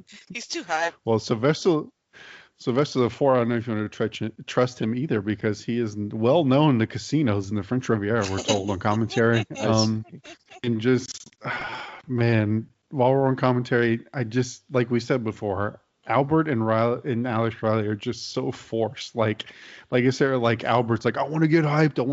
I love it. And he just wants to do everything the faces do. Like, he's such a follower. The crowd is into Mojo, though. I have to give them that. They do like the hype thing. They get hyped, so he's effective on that. He runs around the ring. Alex Riley says no one can stay that hyped all the time, though. He's fake. He's a phony. He's backstage, working himself up. He doesn't stay like this naturally all the time. So Albert joins in on whatever they're doing, no matter what it is. He just blindly follows. And Alex Riley, no matter what it is, he just shits on it. But he's just like, hype, impossible. You could not possibly be. But this was almost in a squinching. Mojo pretty much hit. Sylvester comes down, and then Mojo hits his 2 moves of doom to win. And the match was shorter than entrances. I actually went half a star on this one. Yeah, can't argue with that. I like me some Mojo. One of them says Mojo's motto is to give up, give in, or give it your all. And I don't know. Doesn't that describe your only choices when faced with a... I was thinking we should do a fuck, marry, kill on give up, give in, or give it your all. I think we should. So I would definitely marry, give up. Me too. And married to give up. Fuck, give in. Yeah. And kill, give it your all. Entirely agree. Yeah, I think I'm gonna agree with that. I also like your low-key, your maybe unintentional barrel the commentary, because you said one of them said. One of them, I don't know. One of them. If it's not Renee Young, I don't know who it is, or Regal. So. Regal. Yeah, one of them said. One of those. Yeah. Half a star, Timothy. Half a star for me also. Yeah, this got out of there fast, didn't it? old Sylvester LaFour, without his male companions, he's now just a male jobber, isn't he? Apparently. You know, he's doing a lot better when he forgot about the escort that he arranged before the show. I mean, at least that showed more personality than what we got here. Yeah. Well, as insult to injury, Brodus Clay comes out and then power bombs poor Sylvester LaFour, and then hits his hilarious. Top rope. Yes, it was. Top rope splash, and then we get this has to be up there with like on the Raw where Brutus Beefcake comes back from the after the whatever parasailing thing, and the people were telling him to kill himself. This has to be up there because as Brodus, just as he starts to talk on his promo, the crowd just starts chanting, "Fat Batista." Is that what they were saying? Yes. I wrote, what are they saying? They were saying Fat Batista. Oh, shit. Which is brutal. Just completely brutal. That is savage. Yeah, so the crowd is completely, which they haven't. The thing is, too, is like this crowd hasn't been like, I guess we said like Sasha got a little bit of change, but it's not like this is what we've seen so far is that it's not like the Full Sail crowd is this like super smarky, like always trying to come up with chants thing, but I don't know. Brodus just, I don't know. He got the Fat Batista treatment. So he cuts a promo that it's weird because it's like it seems like they want to get him over as a monster, but then he has this like really, like we talked about earlier, like this really whiny delivery where it's like he's just complaining that he hasn't gotten a spot yet, which I don't. It's like they don't know where they want to go with him. It's like I guess they feel because he's a heel, he's got to have, be whiny. But I feel like they would have been better off just putting him over as a monster. And so Adrian Neville comes out and kind of says what I just says that he does a lot of complaining. And Adrian Neville, I put, was kind of dressed like a math teacher. He was more in his, yeah, he had like a short sleeve button down with his.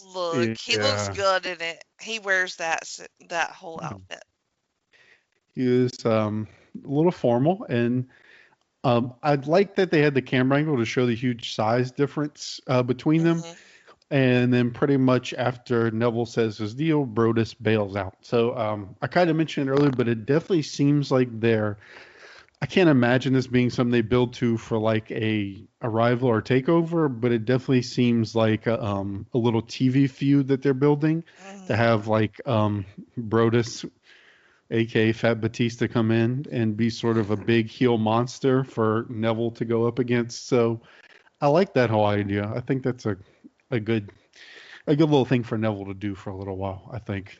But Neville with the good clapback, I thought you would be taller, as he is a tiny person compared to him. Made me laugh. And Neville looking slightly badass because Brodus does nothing but just climbs out of the ring and walks back up the ramp. So Neville looking good. I don't hate this. Yeah. That very succinctly sums up my thoughts on this whole confrontation. I don't hate this either, which it sounds like damning with faint praise. It's not really. It's just I don't really care about Brodus, and in two shows they've sort of almost gotten me invested in wanting to see a match with him and the NXT champion. So that's not nothing. Yeah, I think my only criticism is I feel like they need to make him, and they may do this as we continue on, just make him, they've done a little bit, but make him a little more badass. Like hopefully he kind of beats the shit out of Neville at one point. So like Neville can have a little bit of, a little sympathy. I think will be good, but that may be where they're going. So I'm not going to pass judgment. But yeah, I agree. I think it's we'll see. I have no idea where they're going. This is not something that I remember ever seeing or having any sort of recollection of. Okay. Something else I have no recollection of is Oliver Gray. I did not remember him at all. Who? Oliver Gray is backstage giving an interview, and he is interrupted by a little bit of a more formally dressed Camacho, who's in a suit, and he is also very angry at Adam Rose randomly, even though Adam Rose is nowhere near here. So maybe that hints at something that's going to happen. But Oliver, who apparently is British, cuts him off and says they can face off as part of his return. So I'm trying to like use context clues to figure out who the hell Oliver Gray is. So apparently he was here before. He was here before because this is his return. And then what seems to be the heel move here, Camacho just walks away. It seems to be the thing. We just saw Brodus just kind of leave the ring. Now Camacho just kind of bails. Hard for me to really say anything because I spent most of this trying to get an idea of who Oliver Gray was. But you and me both. Hache Machi, I think is his name. Oh yeah, that's it. All right. Easy for you to say. Right. Camachi Machi. Camacho Machi. Hache Camacho. Hache Camacho. More like Hache Camacho. I feel like you may be in a very small fan club of people thirsting for Camacho. Yes. The Camacho thirst trap. That's my gimmick. He clean up good. He look good.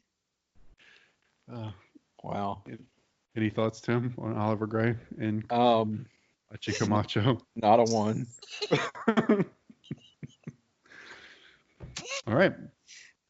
Next up, we get a quick little feature rundown of the NXT kind of presentation at Access at WrestleMania, which is pretty mind-blowing to think because as it's presented, they're pretty much like working in front of like 100 people at Access.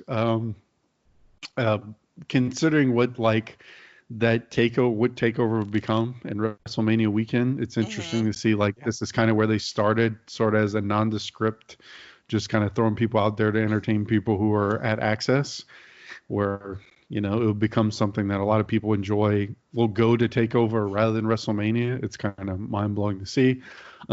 They showed Breeze in the foam pit, and so there was this lady here that Corey Graves is with, and he's talking to her, and she pretty much says that she came all the way to WrestleMania for this, just for Corey Graves. And so I'm really wondering what the story is. I wonder if she was there because Corey Graves inspired her to do computer programming, like a lady on Wrestling with Shadows, like Bret Hart. But I'm wondering who's traveling all the way to WrestleMania exclusively for Corey Graves. But hey, whatever. Look, I'm not gonna lie. This whole package, I got super wispy for live wrestling, for WrestleMania weekend, for everything that life used to be. I didn't even go to 30, but I've been to WrestleMania in New Orleans. It's amazing, and I had a moment during this whole thing that was like, remember how great things used to be, and I miss it, and it was hard to watch. Just being honest. I advanced 10 seconds through it until it was over. Because I could tell it was going to be kind of a long segment. It was. Well, I mean, I won't bring my emotions up anymore. So. I could see how it would be, though. That a nice contrast. Would definitely cause some angry depression. Yeah. Seeing how life was before the world ended. Yep. Yeah. And especially, this was like the really awesome New Orleans WrestleMania. Yeah. So, but anyway, all right. Well, the next segment I'm sure cheered you up because it has Great Khali. So we get Great Khali, who kind of wasn't totally, kind of surprised me that he was still around at this point, but he is backstage at NXT. Bayley comes out and hugs him, and that says, "Hey, how are you?" She seems a little bit into him, physically. She's kind of rubbing on him a little bit. She seems you're a little slippery, she says. Yeah, Yeah, she Okay. seems a little. You're a little slippery there, Bailey. Wow.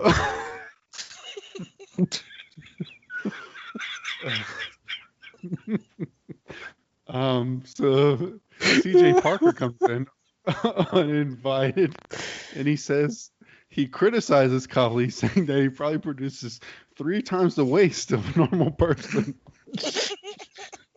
which is, I guess, he's shaming him based on the amount of toilet paper, or maybe Khali uses flushable wipes, whatever he's using. He's wasting water. Basically, CJ Parker is very not sure what Khali's supposed to do about this. I mean, how he's supposed to solve this issue, but so Khali responds. Bailey translate for him and says basically that Parker and Khali should have a match next week. No, I put the morbidly interested in this match. I put LOL. What the fuck?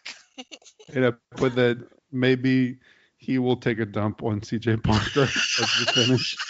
With his 3 times the amount of waste. It makes CJ dispose of it properly.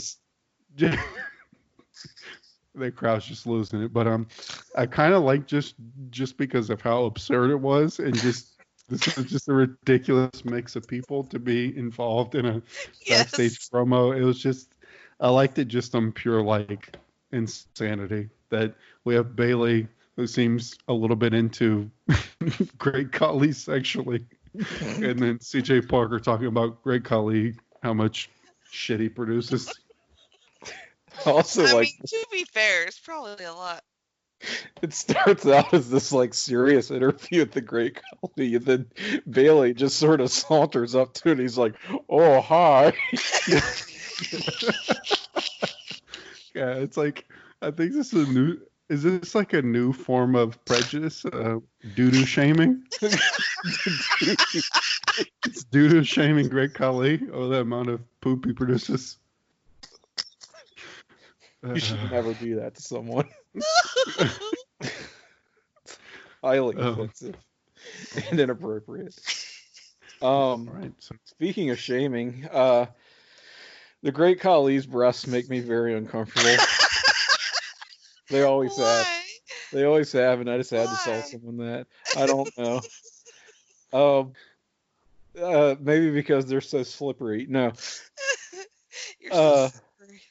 I think they're just far too round and defined, and they're very, like, he's got the dinner plate nipples, which of course he does. Yes.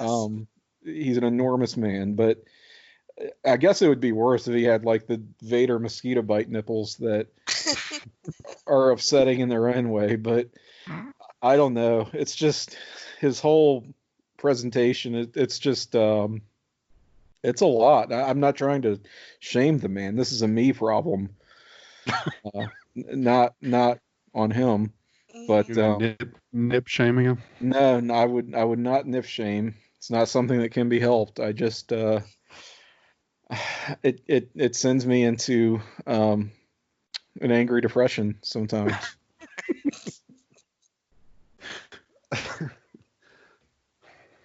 Right. I'm morbidly looking forward to this match that hopefully actually happens too. Yeah, it'll be interesting to see. I'm hoping. Waiting with bated breath. Okay. Next up, we have an in-ring promo from Bo. His Bo announcement. He says it's still Bo time. The Bo levers can't be silenced. Like Daniel Bryan's Occupy Raw, which I love that he brings us in, which is like one of the hottest like crowd angles they ever had, and like everyone hates him. And he says he's going to start the Bo movement. Let your voices be heard. Crowd stands up, but then they all turn their backs to him. Says he was there for everyone. He was there for them. He's nearly crying. He says, this stinks. Doesn't make any sense. And then he gave them all cookies. And like, how could they not like him when he gave them cookies? So at this point, I think this is a really awesome heel promo because he legit is so delusional. I like that he tries to like commandeer Daniel Bryan's Occupy Raw thing for the Bo movement. I like that the crowd all turns their backs to him. It's just really awesome. It is heel awesome stuff. And he refers to Daniel Bryan as a B+ player, which was a thing back then. Which immediately is going to get the crowd to turn on him. But he again is trying to siphon off of that heat and say, well, if he's just a B+ player, just imagine what I can do. And it's still bow time, which I thought was a great line. The whole fans turning their back, like, I remember that being a very 2014 type of reaction. And remember how there was all that debate of, at first it was like, oh, it's a legitimate reaction, negative response to the product that's being presented that these fans are doing. And then it turned into, oh, they're just trying to hijack the show. It's just a thing that they're doing to get themselves over. There's just this weird push and pull with that in some ways still continues to this day. But the whole backs to the camera thing was a very specific, I think of it as a 2014 type of fan idiosyncrasy. And I think a lot of it was, with the CM Punk walkout. So you had the CM Punk chants at random intervals. So all these things. And I just wonder, like, did they have plants in the audience who are going to turn their backs and try to get everybody else to do it? Like, because it definitely seemed like they were counting on this happening so that he could do his whole spiel and have his meltdown, which was great. Yeah, it's very possible. But another side of me is like the NXT crowd always seems kind of down to play ball. They're always down to kind of go along with it, almost like complete opposite of the main roster crowd, which is almost like a lot of times almost like antagonistic towards what they want to. It will almost like intentionally go against them. I feel like in NXT they're sort of more inclined to go with. But yeah, it almost did seem, because I was like, man, this almost seems like synchronized, like they knew to turn their backs. Yeah. Too good to be true. Yeah, I don't know. I thought Bo was great here, like to the point where I started feeling sorry for him. And same, I put that too. Yeah, I almost felt sorry. I mean, they even did like no more Bo chants. And I'm like, are we gonna get like a legit evil turn here where he kept trying to turn it into let's go. He was saying let's go, Bo, and they're chanting no more. But he was good. Oh. I like that you said like him turning evil, because that's kind of something as we get into this match that I almost thought was coming, but then it sort of never did. Right. Yeah. And it almost sort of disappointed me a little bit, and that's maybe my own expectations. But JBL comes out, pretty much craps all over Bo's little Bo movement, says there's not going to be a title match, but he can face it. Those kind of way. He pulls Justin Gabriel out. He's like, my buddy from South Africa. He just pulls Justin Gabriel like out of nowhere. So we had Bo Dallas versus Justin Gabriel, who I think I'd forgot about Justin Gabriel, who was, I feel like he was a main event, like the show main event staple in this era. I forgot he was still. I don't know that I knew he was still around in 2014. Yeah, I don't think he was too busy. I don't think they had to pull him from anything too important to face Bo. But no. So this match, I thought it was a little slow when Bo was on top. Like I said, I feel like Bo is somebody to really do something, to really get it to the next level. He needs somebody. Like, he's never going to be the strength of the match. It's almost like he needs to feed off of somebody that's a little bit more capable than him. And I don't think Justin Gabriel is that. So I thought it was a little slow when he was on top. But I did like the back and forth. And I definitely liked the last few minutes of the match was kind of nice. And I just kept thinking that I wish that he would have kind of fed off of the whole interaction with the crowd and got a little bit more angry, because we've seen that we do. We saw it in the Neville match. He kind of channels that, and I wish he would have kind of got pissed, like fully channeled the anger from the crowd rejecting him and kind of put that into the match. But either way, it was like a solid match. I just thought it could have been a little bit better if maybe he would have went a little bit more brutal. But I went 2.5. It was kind of down the middle. It wasn't bad, but it wasn't anything to write home about. Kind of a standard match for me. I thought it was pretty good. Actually, I liked this. Bo is rattled and upset to begin with. He doesn't, all the interactions with the crowd that he's had is not going his way tonight. And then he gets, he wants a title shot again against Neville. And then he's, facing this guy. Who's this guy? It's nobody. So he doesn't want to be wrestling this match. And his head is not here at all.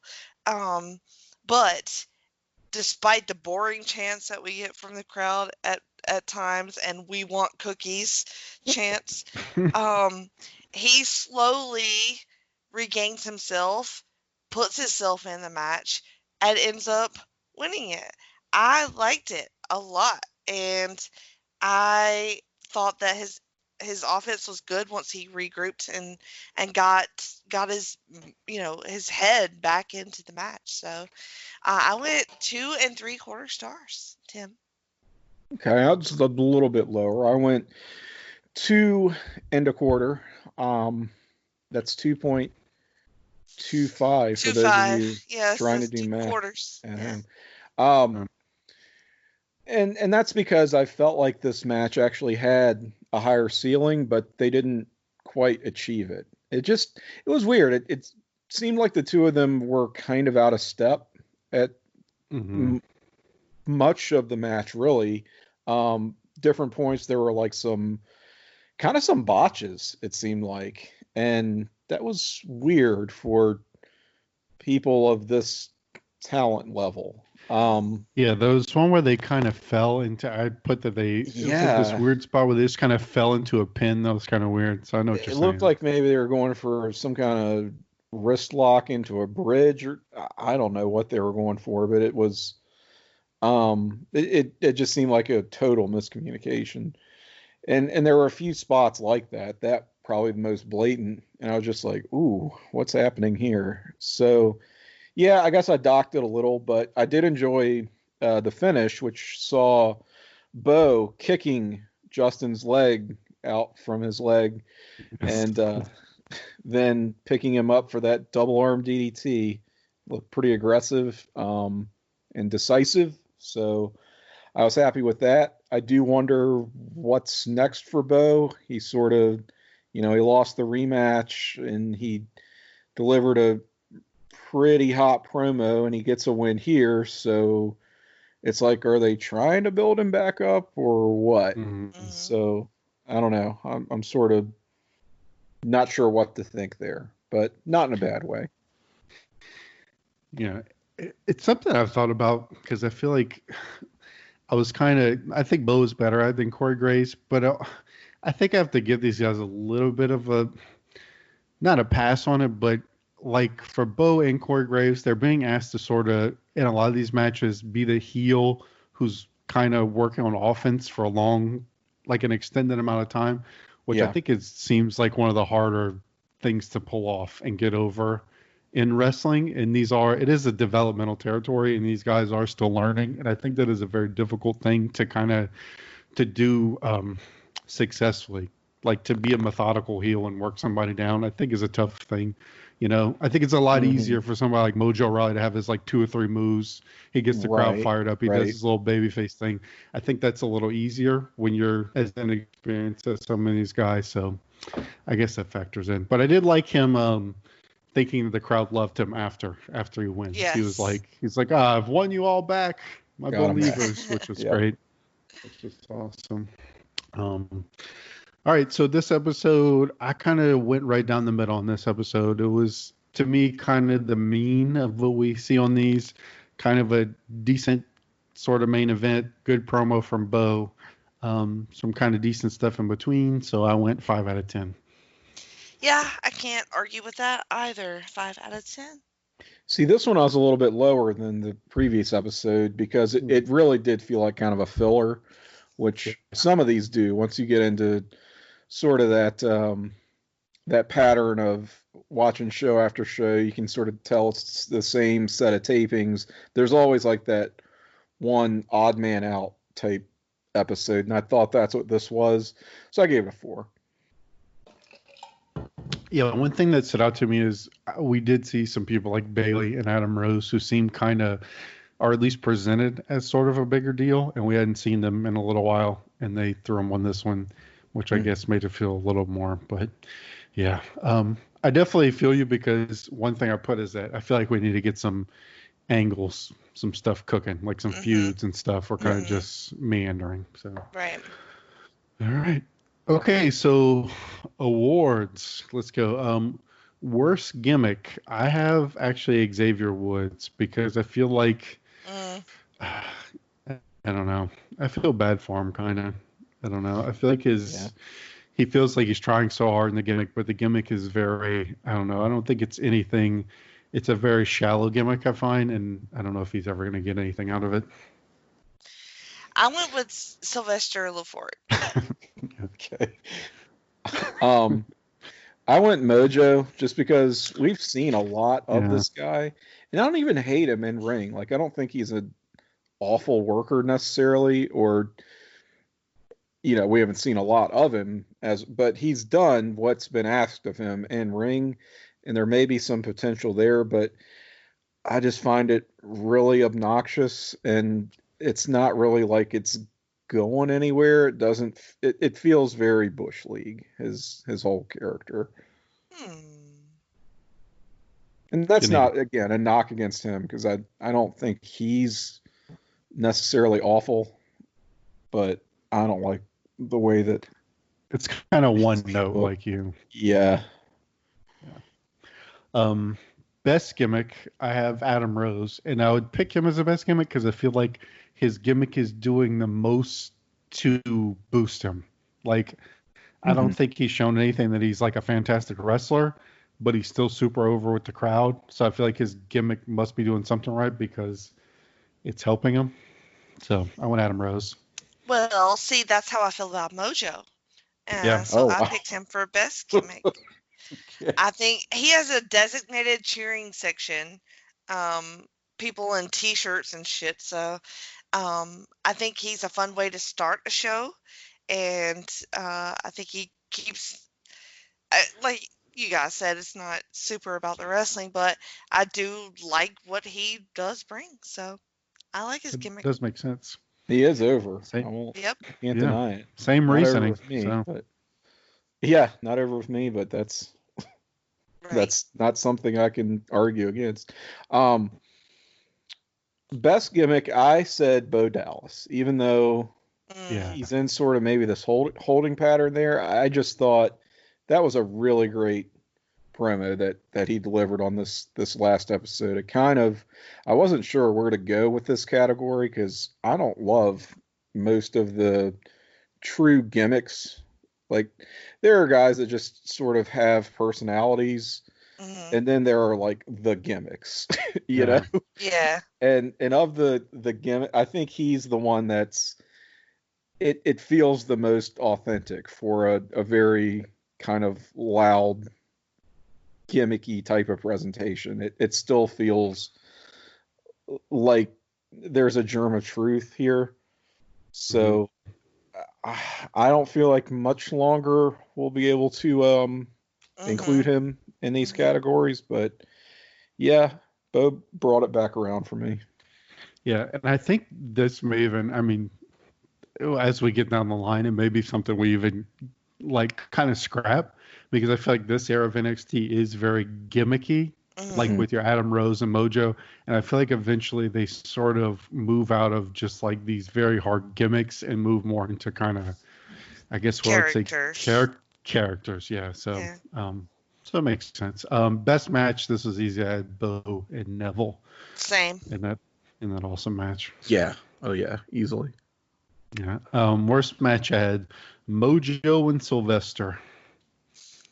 I went the squashing. Oh, I went Yoshitatsu versus Corey Graves, which I think I've used before. Yes. The last quote unquote match that they had, perhaps. They're on a streak. So stock rising. So people I have going up, I have Adam Rose, I think is on the rise. Neville, obviously. I kind of put the entire women's division as kind of on the rise because it's hard for me to really pick one because they're presented so kind of together. So I kind of just put the women's division as a whole. Seems to be trending a little upward. So that was my rising. And I mean, obviously Sami and all, but I didn't put him just because, yeah, he's up there already. Well, specifically of the women, I put Natty just because I thought she was really good in her match, and I'm not used to liking her matches at all. Bo, Clay, and Corey. Yeah, begrudgingly, I put Corey Graves for stock rising also. Even though he's not putting in the best matches, he is being featured and he is getting me invested in like that little mini feud that's going on with him and Sami. So I feel like this reminds me of a thing like at school where like you get rewarded for bringing up your grade. And like, so there'll be like a kid who got a D and brought up to a C and he gets rewarded. Right. And there's like a kid who has a B and they didn't bring up to an A and they're like, this is bullshit. Like, like I have a B to start with. Yeah, I didn't improve, but I'm way better than this guy. Like, I feel like this is a great grade. It's like the finale of Spot to Handle is what it is. Sadly, yes. I also put the Ascension for stock rising just because they actually impressed me for the first time, sort of. Sure. Which same thing as Graves, nowhere to go but up. We're going from a D to a C, right?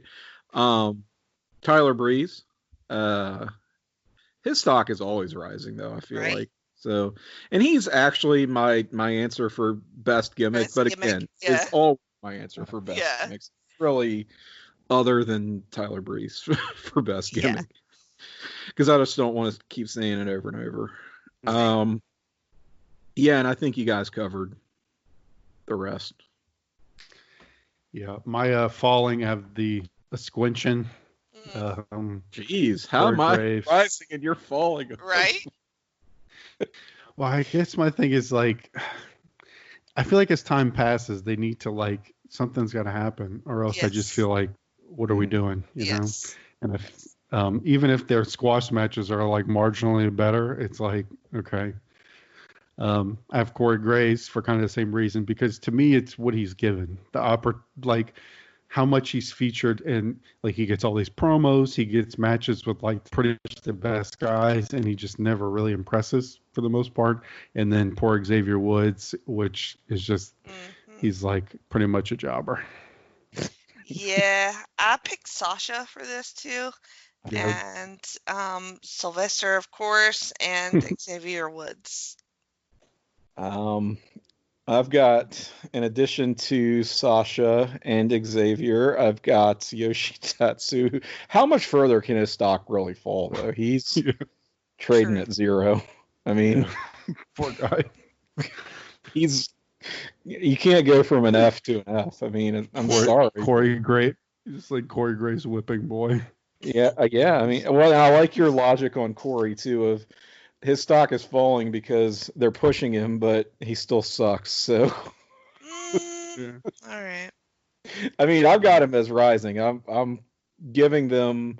I'm letting them. Kind of drag me around by the nose with. Yeah. The Corey Graves thing. I mean, I don't really like him, but I kind of like the way he's being used. So that's why I have him rising. I would like it much better, I'm sure, if they gave that spot to somebody else, but it is what it is.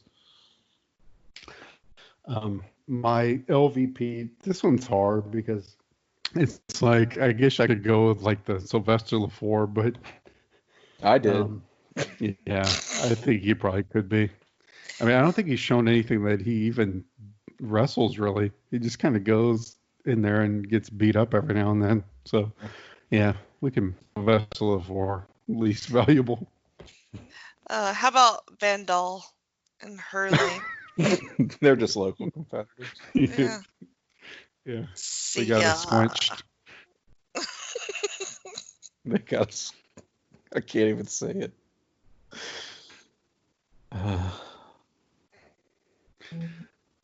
So let's go to best moment. So Did we do MVP? Oh, MVP. I might skip that. I put Neville. Sorry. I think I did skip MVP. I have Neville. Yeah, I went Sami on that one. I went Sami. I could also see Neville though. Yeah, me too. Yeah, I feel like he's just been a solid champion. I needed that awesome match. So, best moment. Part of me almost wants to pick Fat Batista, but that's too messed up. It's just so brutal. But I put the Khali and Bo. I was kind of like torn between the Khali promo for like absurdity reasons and the Bo promo for legitimately good reasons. So I think I'm gonna go Bo. I think I'm gonna go Bo promo because it was legitimately good. Though that Great Khali thing was just like a fever dream of absurdity. Yeah, I'm going with the Bro promo as well. Hard to beat that as far as character work. Yeah, we're finally 3 for 3 with something. Oh, good. We were all over the place with these awards. Yeah. Well, it's there's so many people doing so many things. Yes. And it's us, so it takes forever to talk about everything. But we have talked about everything. Let's get them plugs in. Anybody want to, Jenny, want to put over your shit? Yes, I would like to, please. I'm on Twitter at Jenny Position. Also have a Facebook page, same name. On the feed right now, you can find the newest episode of Talkin' Pop. Tim and I talked to our friend and yours, Calvin Crowell. And yep. So that was a that was out of control. Amazing episode. We've gotten lots of good feedback about it already. There's also the newest Brother Sister Rewatch podcast episode and Freak Out Drive-In, where Nate Milton and I watched Phoenix the Warrior. Wow. You can find me on Twitter at Great Flanagan. No, I am at Psych68. Please change it to that, please. I'm going to change it to Great Flanagan Family. Yes, please do. Because we're a wrestling family. We are. I am actually at Psych68, CYKE68, Twitter. And yeah, check out that Talkin' Pop with Calvin because it's kind of all over the place, but worked better that way, I think, because Calvin, our friend who we talked to on his first podcast ever doing our show, has lived a very, very roller coaster of a life, is the best way I can put it. So it was a really enjoyable one to sit down and interview. I make it sound like we did this in person, but we're social distancing, you see. Yes. We couldn't do that. But yeah, doing an interview again on Talkin' Pop. So very cool. And we have, Jenny and I, the Journey Through Infinity, which, gosh, at this point, what movie could folks listen to that and hear our takes on Thor the Dark World, right? Yes. And very soon, Captain America, the Winter Soldier. Coming soon on The Journey Through Infinity. Talking WCW on the PTB Nation Wrestling feed. We'll be talking Goldberg. 3 Goldberg matches. That is yet to be recorded, but is scheduled at the time you're hearing this. So look for that very soon on PTB Nation Wrestling feed.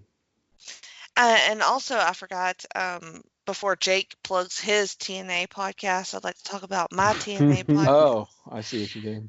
Yes, it's on the North-South Connection podcast feed. It's called TNA Never Dies, so check it out.